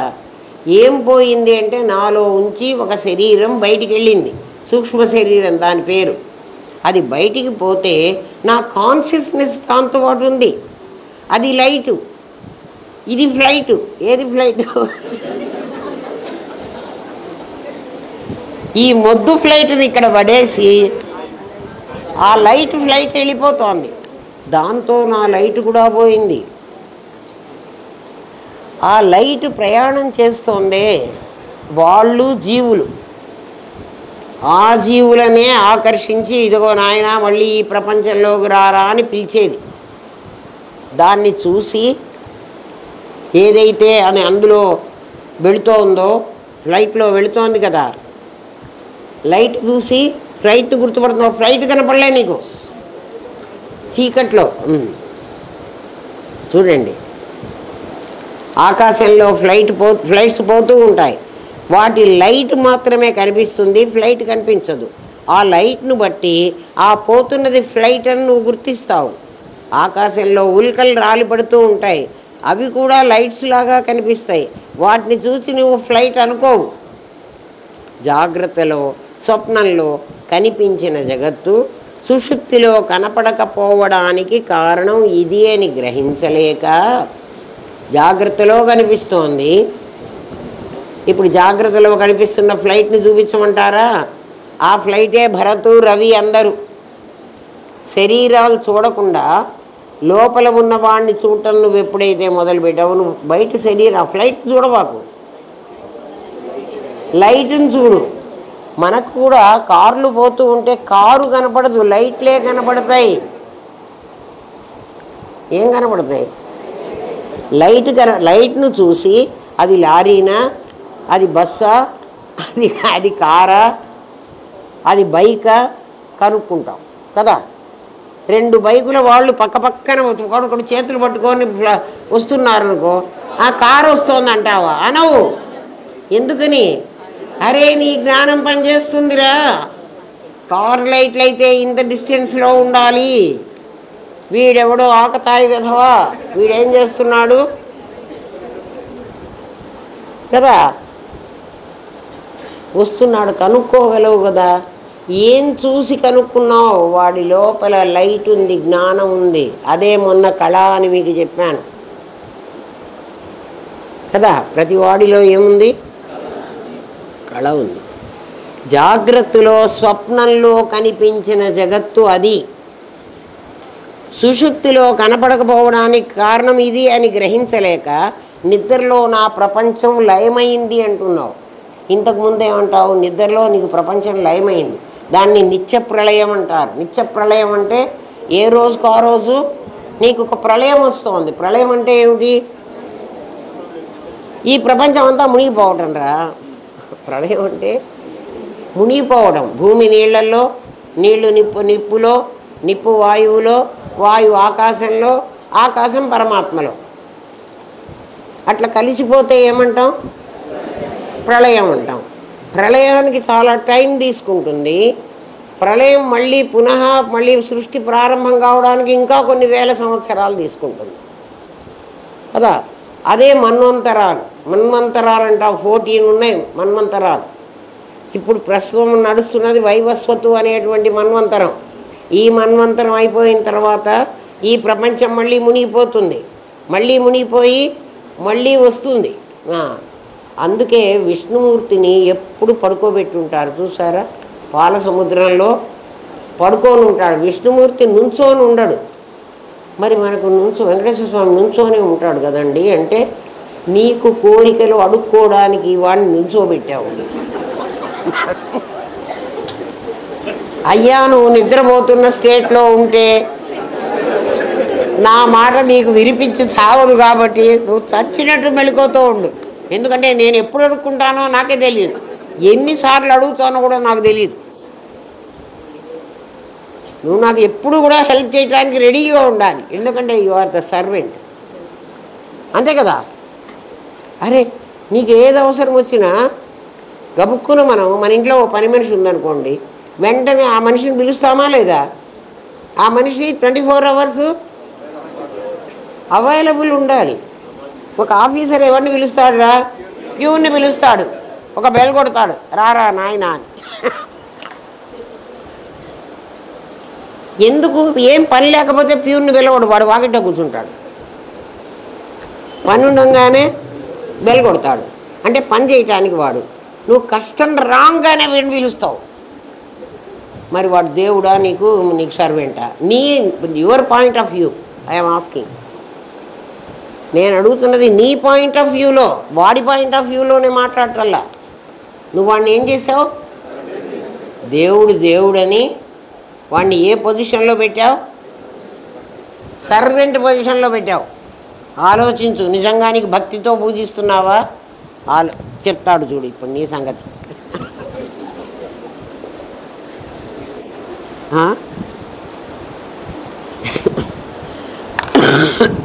ఏమ్మా, ప్రపంచం లయమైంది అంటున్నావు కదా, అది నిత్య ప్రళయం అని కూడా అంటున్నావు. ప్రళయం అయితే సేమ్ ప్రపంచం రేపు మళ్ళీ రాకూడదురా. నిన్న నిద్రలో నీకు ప్రపంచం లేకుండా పోయింది, నేను నిద్రపోయినాను. నేను రేపు పొద్దున్న లేచేటప్పటికి సేమ్ అదే బెడ్డు, అదే మనిషి, అదే అవే కనపడుతున్నాయి కదా. మరి అట్లా కనపడితే అది నిజమా? అది ప్రళయం కాదు. మరి ఏమైంది అక్కడ అంటే అది ప్రళయం కాదు, అవి నువ్వు క్రియేట్ చేసుకున్నవి నీకైపోయినాయి. దాన్ని ఎట్లా గుర్తించాలంటే పరమాత్మ కూడా అట్లాగే చేశాడు ఈ ప్రపంచాన్ని. అందుకే ఆయన ఎప్పుడు నిద్రపోతూ ఉంటాడు. ఎవరైనా చెప్తారు చూడండి, విష్ణుమూర్తి ఏం చేస్తున్నాడురా అంటే యోగ నిద్రలో ఉన్నాడట. యోగ నిద్రలో ఏమొస్తుందంటే కళ వస్తుంది. నిద్రపోతేనే కళ వస్తుంది. అంటే ఈ ప్రపంచం అంతా ఆయన కళ, అది ఆయన క్రియేట్ చేసుకుని, అందుకనే ఇది మిథ్య అన్నారు.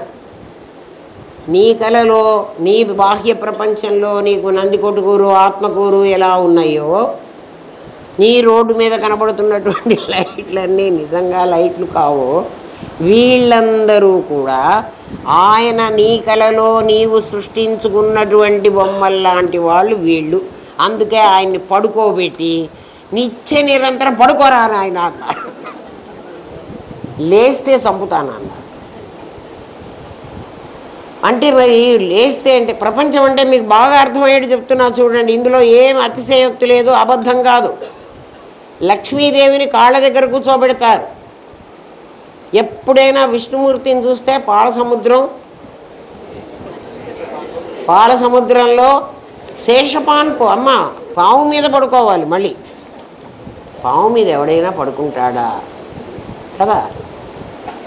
పాల సముద్రం, సంసారం అనేటువంటి పాపాల సముద్రం మన దగ్గరున్నది. లక్ష్మీం క్షీరసముద్ర రాజతనయ, అబ్బా చాలా బాగా చెప్తారు.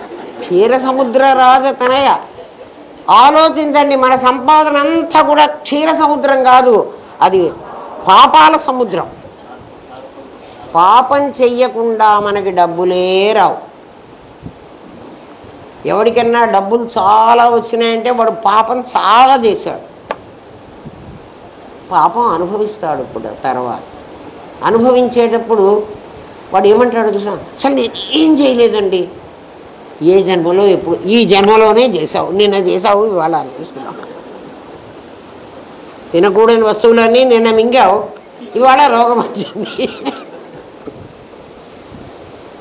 చెయ్యకూడని పనులన్నీ, పాప పనులన్నీ నిన్న చేసావురా, ఇవాళ అనుభవిస్తున్నప్పుడు అయ్యో నేనేం చేయలేదంటాడు. పైగా గొప్పదిగా ఎంత అబద్ధాలు ఆడతాడు. పాపాల సముద్రంలో నుంచి మన సంపద రాకూడదమ్మా, పాల సముద్రంలోంచి రావాలి. అంటే అసలు పాల సముద్రం ఉంటుందా?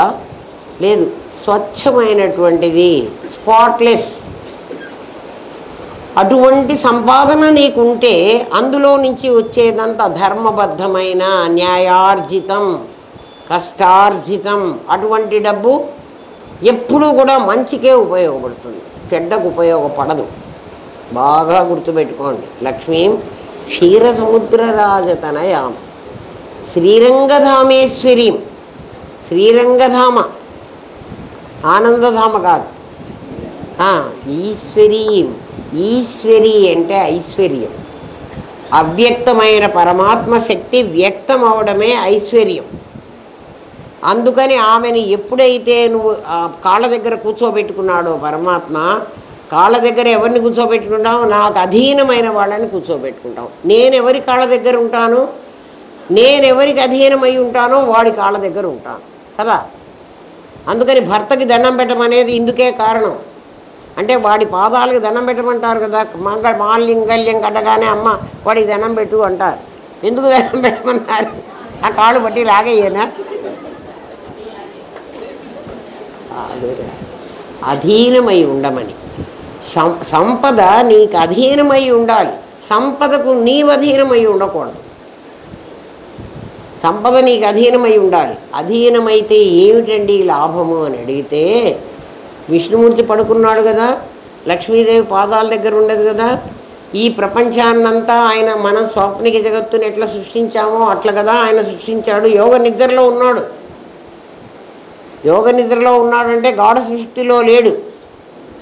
యోగ నిద్ర అంటే మన స్వప్న జగత్తు. ఇది స్వప్న జగత్తు ఎవరికి? ఆయనకి.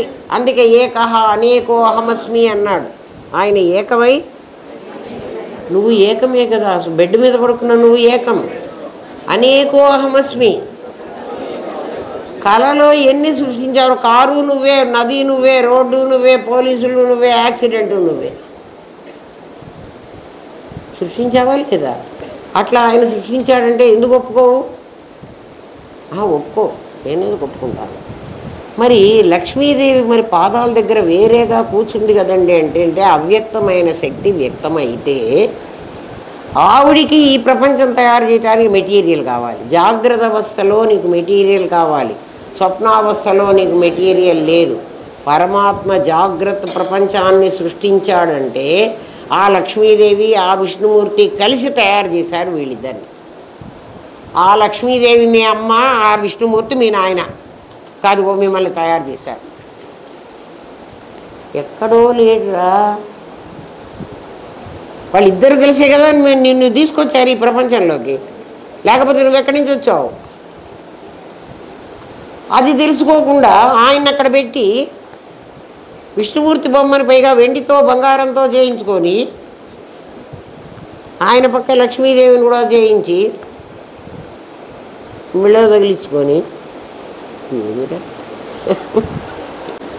వినండి.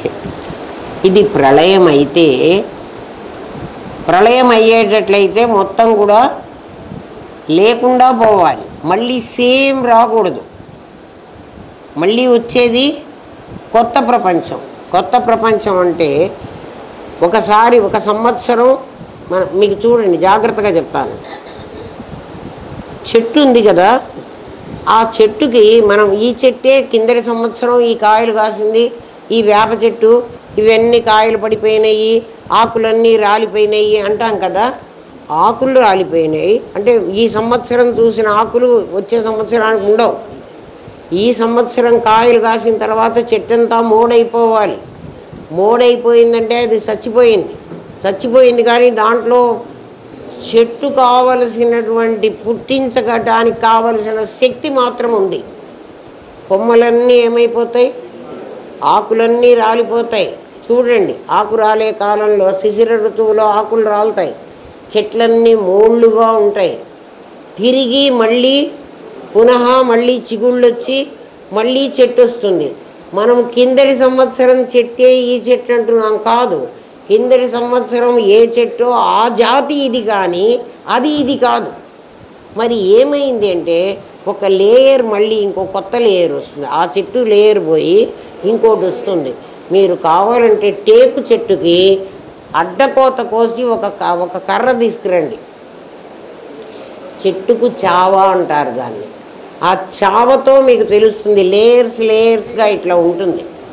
ఎన్ని ఈ కర్ర చూసి ఇది ఎన్ని సంవత్సరాల కర్రో నువ్వు చెప్పగలగాలి. మాకు అదంతా ఎందుకండి, వాడు ఏది ఇస్తే అది తెచ్చుకుంటాం. తెలివి పెంచుకోండిరా.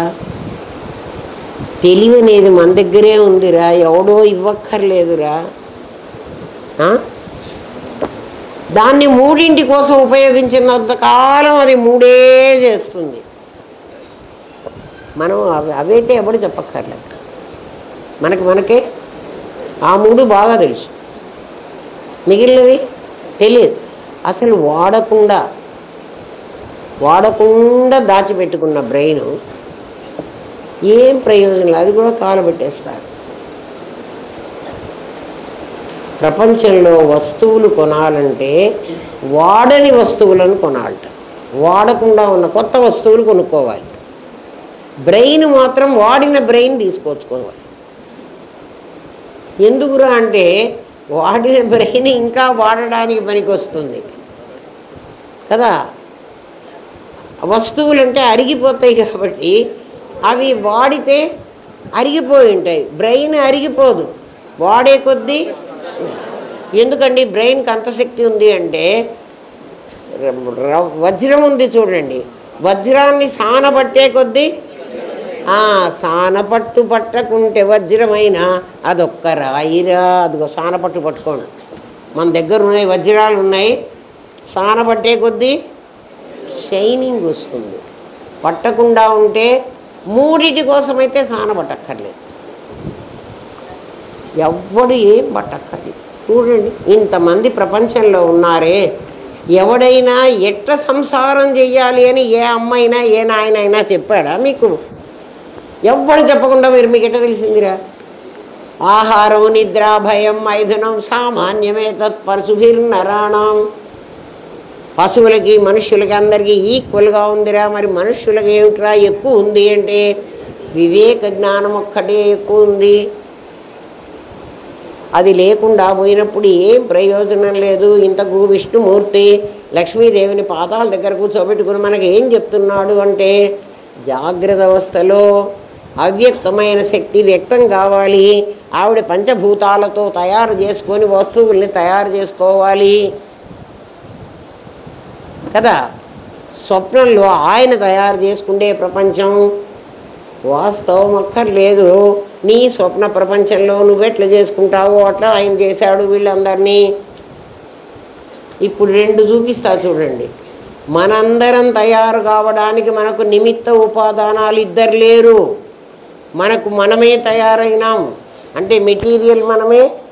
తల్లి కడుపులోకి ఏ ఇంజనీరో వచ్చి మన ఎముకలు కీళ్ళు బిగించలే అన్నట్లు, మన అమ్మ కడుపులోకి ఏ ఇంజనీర్ దూరాడురా బిగించడానికి, ఎన్ని గంటలు పనిచేశాడు? మనమే చేసుకున్నాం. మనమే ఏం చేసుకున్నాం? రెండు ప్రపంచాలు చూపిస్తున్నాం మీకు ఇప్పుడు.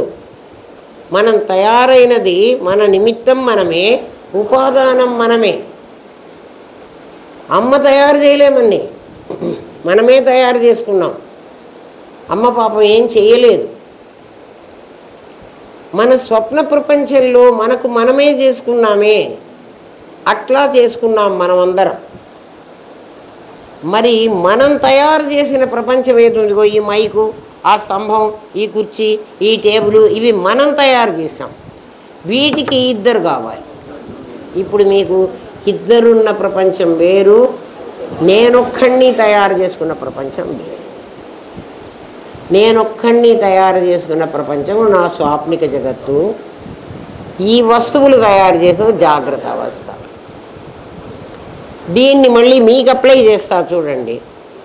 ఈ జాగ్రత్త అవస్థలో నాకు ఒక ఇల్లు కావాలి, నాకు పొలం కావాలి, నాకు తిండి కావాలి, నాకు పెళ్ళాం కావాలి, నాకు కొడుకు కావాలి, ఇవన్నీ కావాలి. ఇవన్నీ కావాలంటే నేను తయారు చేసుకోవాలి. ఇల్లు అయితే మరి ఐదు భూతాలతో కట్టుకోవాలి. మరి నేను తయారు చేసుకున్న ప్రపంచం, ఇది నా భార్య, వీడు నా కొడుకు, ఇది నా డబ్బు, అది నేను తయారు చేసుకున్నది. చూడండి, దానికి మెటీరియల్ అక్కర్లా. అర్థమవుతుందా? కాలే ఏమిరా? ఇక్కడ రెండు ప్రపంచాలు చూపిస్తున్నా మీకు. ఒక ప్రపంచం పంచభూతాత్మకమైంది, ఒక ప్రపంచం పంచభూతాలు అక్కర్లేదు. మరి ఏమున్నాయి? నా భావన. ఎందుకంటే అది ఎవరమ్మాయో నేనేం చేశాను? ఇప్పుడు నా భార్య అన్నది నీ లోపలికి, నా ప్లేట్ మీ దగ్గరికి వచ్చినట్టు. ఈ ప్లేటు కావాలంటే దీనికి 5 భూతాలు కావాలి. నీ దగ్గర ఉన్న ప్లేటుకి 5 భూతాలు అక్కర్లే. అది అటువంటి ప్రపంచం. అంటే నువ్వే పరమాత్మవైతే నువ్వు ఆ ప్రపంచాన్ని చేసావు, ఈ ప్రపంచాన్ని చేసావు. ఓరి నువ్వు ఎంత గొప్పవాడివో చూడరా. నేను కాదంటావు. వాడెవడో ఊపర్ వాళ్ళ పైన పెట్టాను వాడిని, వాడు చాలా గొప్పవాడు అంటావు. నువ్వేమేమిటిరా, నువ్వు అదే చేస్తున్నావురా. అర్థమైందా? సరే, ఇది ప్రళయం కావటం లేదు, ఈ ప్రపంచం పోవటం లేదు. నిత్య ప్రళయం అన్నమాట అబద్ధం. మరి ఏమైపోతోంది? నువ్వు వాటి జోలికి పోవటం లేదు కదా. నేను వాటి జోలికి ఎప్పుడు పోలేదండి అంటే, చూడండిరా, నువ్వు పుట్టినప్పటి నుంచి నీకు భార్య అక్కర్లా. నీకు భార్య ఎప్పుడు కావాలి? నువ్వు కొంతకాలం అయిన తర్వాత, నువ్వు డబ్బులు సంపాదించుకోవడం మొదలుపెట్టిన తర్వాత కదా. ఈ డబ్బులు ఎవడికి పెట్టాలి, ఎవడికి పెట్టాలి ఏం లేదురా. నువ్వు ఎప్పుడైతే డబ్బు సంపాదించావో అది తినేవాడు వాడే రావాలి. అదెంత ఈశ్వర సృష్టిదా నాయన. నీ డబ్బులు ఎవడు తినాలో వాడు రావాలి, వాడే వస్తాడు ఆ టైంకి కదా. ఇప్పుడు ప్రపంచాన్ని నువ్వు వెంటబడ్డావా, ప్రపంచం నీ వెంటబడిందా? నువ్వు ప్రపంచం వెంటబడ్డావు. ఎందుకంటే నీకెప్పుడైతే మనస్సులో కోరిక కలిగిందో, నా డబ్బులన్నీ ఇవాళ నుంచి నేను సంపాదించుకున్నా, ఈ అమ్మా నాన్న ఇప్పటి వరకు నాకు పెట్టారు, వీళ్ళకి నేనేం పెట్టక్కర్లేదు, ఇప్పుడు నా డబ్బులన్నీ ఏం చేయాలి? నా భార్య, నా పిల్లలు. అందుకని ఇంకా మీరు చూడకపోతే ఏంటి, మీరెవరూ సంబంధాలు చూడటం లేదు, ఎప్పుడు నాకు పెళ్లి చేస్తారు? మా అమ్మ మా నాన్న ఏం అనుకోవటం లేదురా. ఎందుకు అంటే నేను సంపాదిస్తున్నా కదా. నేను నువ్వే అడుగుతున్నావురా. ఏమడుగుతున్నావు? ఇంకో ప్రపంచాన్ని సృష్టించమని అడుగుతున్నావు. నీకు తెలియదు ఆ సంగతి. ఎప్పుడైతే గూడు, సాలెపురుగు ఎప్పుడైతే గూడు కట్టుకుంటుందో అందులో తనే బంధించుకుంది, ఎవడు బంధించలే. వాడెవడో నాకు కష్టాలు పెట్టాడు, వాడెవడో నన్ను బంధించాడు అని నువ్వు ఊరికి అబద్ధాలు చెబుతున్నావు. ఎందుకంటే తెలుసుకోలేక అబద్ధాలు చెబుతున్నావు. చూడండి, ప్రళయం అయితే రేపు మళ్ళీ నీకు కనిపించకూడదు, ఈ ప్రపంచమే నీకు కనిపిస్తోంది. ఇది ప్రళయం కాలేదు. ఎందుకంటే ఎప్పుడు ఇది ప్రళయం అవుతుందో తెలుసునా? యోగ నిద్రలో ఆయన ఎప్పుడైతే పూర్తిగా నిద్రపోతాడో ప్రళయం అవుతుంది. ఆయన పూర్తి యోగ నిద్ర. ఇప్పుడు ఇది అంటే ఏమిటి? స్వప్నస్థితి. ఆయనకి స్వప్నస్థితి. యోగ నిద్ర అంటే అది నిద్ర పోయినట్టుంటాడు, నిద్రపోలే కదా. అట్లాంటి స్థితిలోనే ఇది కల్పించగలవు. అందుకే మొట్టమొదటి నీకు స్వప్నాన్ని గురించి చెప్పా. ఈ పుస్తకం టెక్స్ట్ బుక్ రా, ఇది ఇట్లా చదువుకుంటే అర్థం కాదు. దీన్ని మళ్ళీ ఒక టీచర్ చెప్పాలి కదా. అందుకే పాపం ఎవరు ఆ పుస్తకాలు వాటి జోలికి పోవట్లేదు. అన్నీ మా గదిలో ఉంటున్నాయి. వాడు చదువుకుంటే వాడు ఎప్పుడో వస్తాడు కదా. రిలీజియన్ అంటే రియలైజేషన్ అంటే మళ్ళీ దాన్ని తెలుసుకోవడం. నీవు జాగ్రత్త, స్వప్న, సుషుప్తులలో వ్యక్తమవుతూ అవ్యక్తంగా తురీయంలో దాగి ఉన్న చిత్, ఆ కాన్షియస్నెస్ని గుర్తించలేక జాగ్రత్త, స్వప్న, సుషుప్తులలో వ్యక్తమవుతూ నీ దగ్గర 3 అవస్థలు ఉన్నాయి. ఒకటి జాగ్రత్త అవస్థ, ఒకటి స్వప్నావస్థ, ఒకటి సుషుప్తి అవస్థ. జాగ్రత్త అవస్థలో నీకంటే ప్రపంచం వేరుగా ఉంది కదా, అది మెటీరియల్ తయారైంది. స్వప్న ప్రపంచంలో నువ్వే తయారు చేసావు. మొదట్లో చెప్పాను, మళ్ళీ గుర్తుపెట్టుకోండి. సుషుప్తిలో ఇవేమీ లేవు, ఆబ్జెక్ట్స్ లేవు. అందుకని నువ్వేం చూడలేకపోతున్నావు. ఎందుకంటే నువ్వు సృష్టించుకున్న ఆబ్జెక్ట్స్ అన్నీ నీ లోపలనే లయం చేసుకున్నావు. కళ ఎక్కడికి పోయింది? నీ లోపలికే వెళ్ళింది. కళ నీ లోపల నుంచే బయటకు వచ్చింది, నీ లోపలికే వెళ్ళింది. మరి లోపలికి వెళ్ళింది కదా, దాన్ని మళ్ళీ రేపు తీసుకొచ్చి నాకు చూపించరా అంటే నువ్వు తెచ్చుకోగలవు. నీ కళని ఇవాళ రేపు పొద్దున నేనే చెప్తున్నాను కదా నా కళ ఇది అని, అంటే నువ్వు బయటికి తెచ్చుకోకపోతే ఎట్లా చూపించావు? రేపు మళ్ళీ ఈ కళను సృష్టించవు. అందుకని ఈ ప్రపంచం రేపు రాదు. ప్రళయం అయిపోయి వీళ్ళు చచ్చిపోయిన తర్వాత, అందుకే మీకు ఆ చెట్టు కథ చెప్పా. చెట్టు ఏమిటంటే, ఈ చెట్టుకు ఆకులు వచ్చినాయి, కాయలు వచ్చినాయి, పువ్వులు వచ్చినాయి, మొగ్గలు వచ్చినాయి, పండు పండినాయి, పడిపోయినాయి. మనం కోసుకు తిన్నామో అవి పడిపోయినాయో, ఈ సంవత్సరానికి అయిపోయింది. మళ్ళీ వచ్చే సంవత్సరం మళ్ళీ మనం అంటాం ఈ చెట్టే కాసిందంటున్నాం. ఈ చెట్టు కాదు, ఇంకో చెట్టు. ఎందుకని అంటే నిన్న నీకొచ్చిన కళ, నీ కళని నువ్వు బయటికి తెచ్చుకుని వీళ్ళకి చూపెట్టి రేపొద్దున నాకు ఇట్లా కళ వచ్చింది అన్నప్పుడు నీ కళ కనపడుతుంది. అంటే నువ్వు సృష్టించిన బొమ్మ నీకు మళ్ళీ తెచ్చుకోగలవు. అట్లాంటిది మళ్ళీ సృష్టించమంటే సృష్టించలేవు. నిన్నటి కళ ఇవాళ రమ్మను అంటే కళ రాదు. మీకు అర్థమవుతుందా? నేను మీకు అర్థమయ్యేది చెప్పగలిగానా? ఒకసారి సృష్టించిన కళ మళ్ళీ రేపొద్దున నువ్వు దాన్ని తెచ్చుకోగలవు. ఆ కళను రేపు కనమంటే కనలేవు. నిన్న కాసిన చెట్టు కాయలు రేపు మళ్ళీ ఇవే కాయలు కాయమంటే ఇట్లాంటివే కాస్తుంది, కానీ ఇవి కావు. అది మీకు అర్థం కావాలి. ఈ ప్రపంచమే మళ్ళీ రాదు. చాలామంది ఏం చెప్తారంటే ఈ ప్రపంచమేనండి మళ్ళీ మళ్ళీ వస్తుందిట, మళ్ళీ మనం అందరం ఇట్లాగే కూర్చొని మాట్లాడుకుంటా అంట అదో ఫిలాసఫీ. అట్లా చెప్తారు కొంతమంది. మనం ఎప్పుడో ఇది చూసాంట, ఎప్పుడో చూడలే. మనం అందరం ఇప్పుడు ఈ సంవత్సరం కాయలు కాసాం, ఈ సంవత్సరం పండ్లు తింటామో పాడేస్తామో, కుళ్ళిపోతాయో ఎండిపోతాయో పండిపోతాయో మనకు అక్కర్లేదు. వచ్చే సంవత్సరం మళ్ళీ ఇంకో పండ్లు కాయాలి, ఈ పండ్లు కాయవు. అందుకని ఏం చేస్తున్నామంటే మనం జన్మకు వచ్చి 4 రోజుల తర్వాత కళ చెప్పలేవు. సేమ్ కళ రేపు మళ్ళీ గాను నువ్వే కన్నావు కదా, అట్లాంటి కళ మళ్ళీ గాను మళ్ళీ రాదు. ఆ మనుషులే వచ్చారంటావు, ఆ మనుషులు కాదు కళ్ళలో వచ్చింది. వీళ్ళు కొత్త మనుషులు, కొత్త బొమ్మలు. అర్థమైందా? అందుకని జాగ్రత్త స్వప్న సుషుప్తులలో వ్యక్తమవుతూ నీ దగ్గర జ్ఞానం ఉంది. అవ్యక్తంగా తురీయంలో దాగి ఉన్న చిత్తు కాన్షియస్నెస్ను గుర్తించలేక తెలివి జాగ్రత్తలో పూర్తిగా ఉందని, స్వప్నంలో సగమే ఉందని, సుషుప్తిలో అసలే లేదని, మరణంలో మాయమైందని అంటావు. మనం అంటున్నాం కదా, తెలివి నాకు జాగ్రత్త అవస్థలో బాగా ఉందండి, నిద్రలో సగమైపోయింది.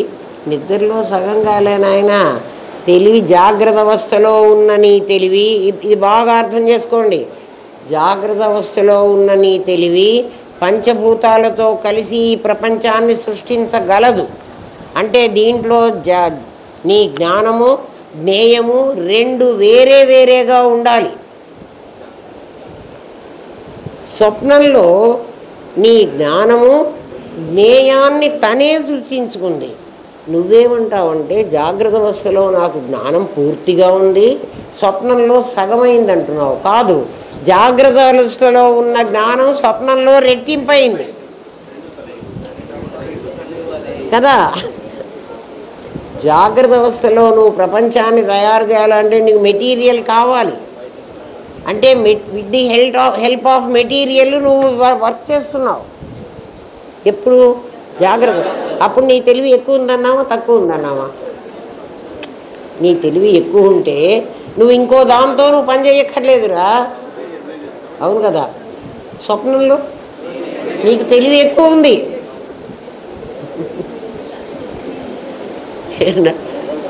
అద్వైతి ఎప్పుడు ఇట్లాగే మాట్లాడతాడు. నువ్వు అవునన్నది వాడు కాదంటాడు. అద్వైతి మాటలకు అర్థాలు వేరు.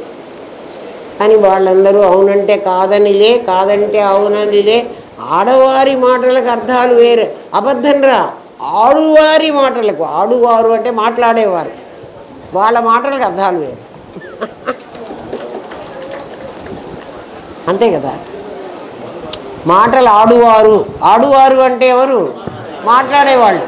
అది ఎవడు మాట్లాడుతున్నాడో వాడి మాటలకు అర్థం వేరు. ఎవడు మాట్లాడుతున్నాడు?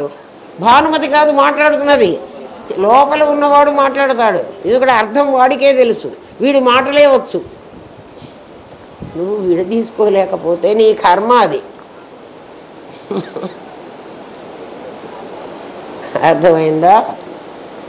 అందుకని జాగ్రత్తలో నీకు తెలివి చాలా ఉందని, స్వప్నంలో నీకు సగమైందని, సుషుప్తిలో కనపట్టలేదని, మరణంలో అసలు పోయిందంటున్నావు. కాదురా నాయన, జాగ్రత్తలో ఇప్పుడు చూడండి, దీని లోపల అన్నీ లైట్లు అన్నీ వెలుగుతున్నాయంటే దీని లోపల కరెంటును తయారు చేసేటువంటి శక్తి దీని లోపల ఉండాలి. బయట నుంచి నువ్వెక్కడో కనెక్షన్ పెట్టుకొని దీనికి పెట్టలే. దీని లోపల పెట్రోల్ పోయాలి, పెట్రోలో డీజిలో పోయాలి కదా, అది రన్ అవుతూ ఉండాలి. అది రన్ అయితేనే ఇది దీనికి వెలుగు వస్తుంది. అంటే కరెంటుని ఇది ప్రొడ్యూస్ చేసుకుంటోంది. ఎవడికి వాడు తయారు చేసుకుంటున్నాడు, ఇది బయట నుంచి రాలే. నీ దగ్గర ఉన్న జ్ఞానం కూడా అలాంటిదే. నీ జ్ఞానానికి నీ చైతన్యానికి తేడా చెప్తున్నాడు ఇప్పుడు దీంట్లో. కార్ ఎగ్జాంపుల్ అందుకు చెప్తున్నా. కారులో ఆ కరెంటు వేరు, ఆ కరెంటు కారుకి ఇవ్వు, షాక్ కొట్టి చేస్తావు. ఏమిరా దీనికి ఆ కరెంటు తగిలిస్తే ఏమవుతాం? ఇంతే సంగతులు చిత్తగించవలేదు. మన పని కాస్త కరెంటు ఇది ప్రొడ్యూస్ చేసుకుంటుంది. జాగ్రత్తగా వినండి. నెక్స్ట్ పారాగ్రాఫ్లో ఇదే చెప్పబోతున్నా. పారాగ్రాఫ్లో 7:30 అయిపోయింది, రేపు చెప్తాలే. ఎందుకంటే నేనైతే ఏదైనా చెప్పగలను, మళ్ళీ మీరు దాన్ని కరగాపులు చేసుకుంటే కష్టం. ఇంతకు ఏం చేసాం? జాగ్రత్త అవస్థలో మనకున్న తెలివి స్వప్నంలో సగమైంది కాదు, రెట్టింపైంది. అది సుషుప్తిలో కంప్లీట్గా ఉంది. మరి ఎందుకు కనపట్టలేదు అంటే ఆబ్జెక్ట్స్ లేవు. సుషుప్తిలో ఉంది అని చెప్పడానికి చూడండి, కారులో నేను ప్యాసింజర్గా, లోపల నేను కూర్చున్న వాడికే నందికొట్కూరు అని అర్థమైంది, కానీ ఆ బోర్డు నందికొట్కూరు కాదు కదా. ఈ లైటు దాని మీద పడ్డంత మాత్రాన అది నేను నందికొట్కూరును అని చెప్పలేదు. ఎవడు చెప్పాలి? లోపల ఉన్నవాడు చెప్పాలి. లోపల ఉన్నవాడికే చీకటి బయట, చీకటి లోపల, వాడికి చీకటి తెలుస్తోంది, లైట్కి తెలియటం లేదు. లైటు మామూలుగా బయటికి చూపించడం మాత్రమే చూపిస్తోంది కదా. ఇది తెలుసుకోవడం రియలైజేషన్. ఏమిటి రియలైజేషన్ అంటే కదా, అదే మతం అంటున్నాడు. తర్వాత చెప్తా, అది రేపు చెప్తాను. నీకు తెలిసిన ఉద్దేశంలో జాగ్రత్త అవస్థలో నాకు ఫుల్ తెలివి ఉంది, స్వప్నంలో నా తెలివి సగమైందంటే నేను పడుకున్నానేనని నాకు తెలియదు కాబట్టి ఆ హాఫ్ పోయింది, ఇంకో హాఫ్ ఉంది. సుషుప్తిలో నాకు అసలు ఏమీ తెలియలే, చీకటే ఉంది. చీకటి ఉంది అని గ్రహిస్తున్న నేనున్నాను. తెలుసు తెలియదు అని గ్రహించే తెలివి ఒకటే ఉంది, అదే తెలుసు అని చెప్తోంది. అదే ఇది నాకు ఎప్పుడు తెలిసిందంటే పంచదశి చెప్పినప్పుడు తెలిసింది. గురువే సర్వస్వం అప్పటిది. ఇవాళ తెలియలే, నీకు చెప్పను. ఎందుకు చెప్పను అంటే అర్థం కావదు కదరా. మీరు అసలు సాధనే చెయ్యరు, ఊరికే చెప్పింది విని హ్యాపీగా వెళ్ళిపోతారు అంతే కదా. కొంచెమైనా చేస్తే, ఇంట్లో ఒక అర్ధగంట అయినా కూర్చొని దీని మీద స్టడీ చేస్తే మీ లోపల కూడా జ్ఞానం ఉందిరా, అది పనిచేస్తుందిరా. లేదని మీరు అనుకుంటే తప్పు. అది గురువుగారికే ఉండదు, గురువుగారు దారి చెప్తారు అంతే కదా. లొకేషన్ ప్లాన్ పెడితే లొకేషన్ ప్లాన్ నీ కారు నడపకుండా కూర్చుంటే అది పోతుందా? దాన్ని బట్టి నీ కారు నువ్వు నడుపుకోవాలరా. ఉద్ధరేదాత్మనాత్మానం అవసాదయే. నీ ఆత్మే నీకు బంధువు. అది ఊరిగా చూపిస్తుంది, ఫలానా రైట్కి తిరగరా లెఫ్ట్కి తిరగరా కావాలంటే అది చెప్తుంది కూడా. గూగుల్ అమ్మేనా అది గైడ్ చేస్తుంది. నువ్వు ఇంకో వైపు తిరిగితే ఇంకో దారి చెప్తుంది. అది దానికి అదే పని. రేపు చెప్తాను. ఏమ్మా అంటే ఇప్పుడు మన జ్ఞానం ఏమైంది? ఇప్పుడు ఫుల్గా ఉండి మన తర్వాత సగమయ్యి తర్వాత పోయి మరణంలో అసలే పోయిందా? అస్సలు లేదు. అంటే ఎంబోజ్ అయింది, ప్రొజెక్ట్ అయింది. ఇక్కడెక్కడో ఉంది చూడు, ర్యాపర్ తీసుకురారా, అది చెప్తా, రేపు చెప్తాను. ఇది పరమాత్మ అనుకోండిరా కాసేపు. ఇదిగో ఈ పేపర్ అంతా పరమాత్మ. ఇదిగో ఈ పేపర్ పరమాత్మ ఏమిటండి అంటే అదంతా ఇదంతా ఆకాశం, చిదాకాశం కదా. ఇది ఈ బబుల్స్ లేకుండా ఉంటే అది సదాకాశం. సదాకాశం అంటే ఆకాశం, ఏం లేవు దాని మీద, ఏం లేవు. ఒక్కొక్క చోట ఒక్కొక్క సంకల్పం కలిగింది, ఒక్కొక్క చోట ఒక్కో సంకల్పం కలిగింది.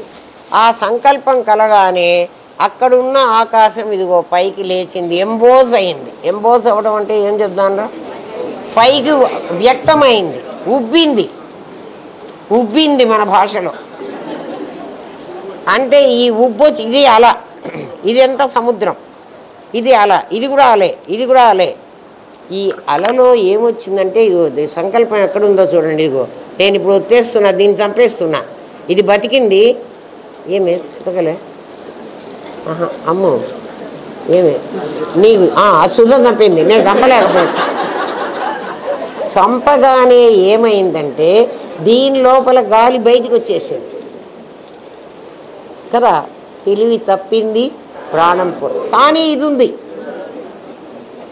ఇదిగో ఇది శవం చూడండి, మీకే అర్థమవుతుంది. ఇదిగో ఇంకొకరిని అదిగో నేను కూడా చంప. ఇదిగో ఇది ఇప్పుడు యమధర్మరాజు, నేనే యముడు. ఇదిగో పిల్లలు ఆడుకుంటూ ఉంటారు, వాళ్ళే యముళ్ళు. ఇదిగో అంటే సంకల్పం చెయ్యగానే ఆ సంకల్పం అనేది కేవలం గాలి మాత్రమే. దాంతో ఇదిగో మన శరీరాలన్నీ తయారవుతున్నాయి. ఇది మొన్న ఎప్పుడో నాకు చాలా ఇది బాగుందిరా అనుకున్నా, ఎక్కడా పుస్తకాల్లో ఉండవు. చూడండి ఇదిగో అన్నీ చచ్చిపోతాయి, సదాకాశం మిగులుతుంది. కానీ ఇది కూడా శవాలు, ఇగో శవాలు కూడా ఉన్నాయి. ఈ శవం మళ్ళీ వస్తుంది, ప్రళయమై మళ్ళీ వీళ్ళే పుడతారు. ఇప్పుడు అర్థమైందా? సరే ఇంకా వెళ్ళిరండి. ఓం తత్సత్. స్వస్తి ప్రజాభ్య పరిపాలయంతాన్యాయేన మార్గేణ మహిన్మహేష. గో బ్రాహ్మణేభ్య శుభమస్తు నిత్యం. లోకా సమస్తాః సుఖినో భవంతు. ఓం పూర్ణమదః పూర్ణమిదం పూర్ణాత్ పూర్ణముదచ్యతే పూర్ణస్య పూర్ణమాదాయ పూర్ణమేవావశిష్యతే. ఓం శాంతి శాంతి శాంతి. ఓం నమో బ్రహ్మాదిభ్యో బ్రహ్మ విద్యా సాంప్రదాయకర్తృభ్యో వంశఋషిభ్యో గురుభ్యో నమో మహద్భ్యః. సర్వోపద్రవరహిత ప్రజ్ఞానఘనః ప్రత్యగర్ధో బ్రహ్మైవాహమస్మి బ్రహ్మైవాహమస్మి బ్రహ్మైవాహమస్మి. నేను బ్రహ్మమునే అని బ్రహ్మసభలో మీరంతా ఓత్ తీసుకున్నారు. మళ్ళీ నేను రవినే, నేను భరత్నే అంటే చావు కొడతా అనవాకండి. అహం బ్రహ్మాస్మి అని ఒక్కసారి అనుకున్నాక నువ్వు బ్రహ్మమే.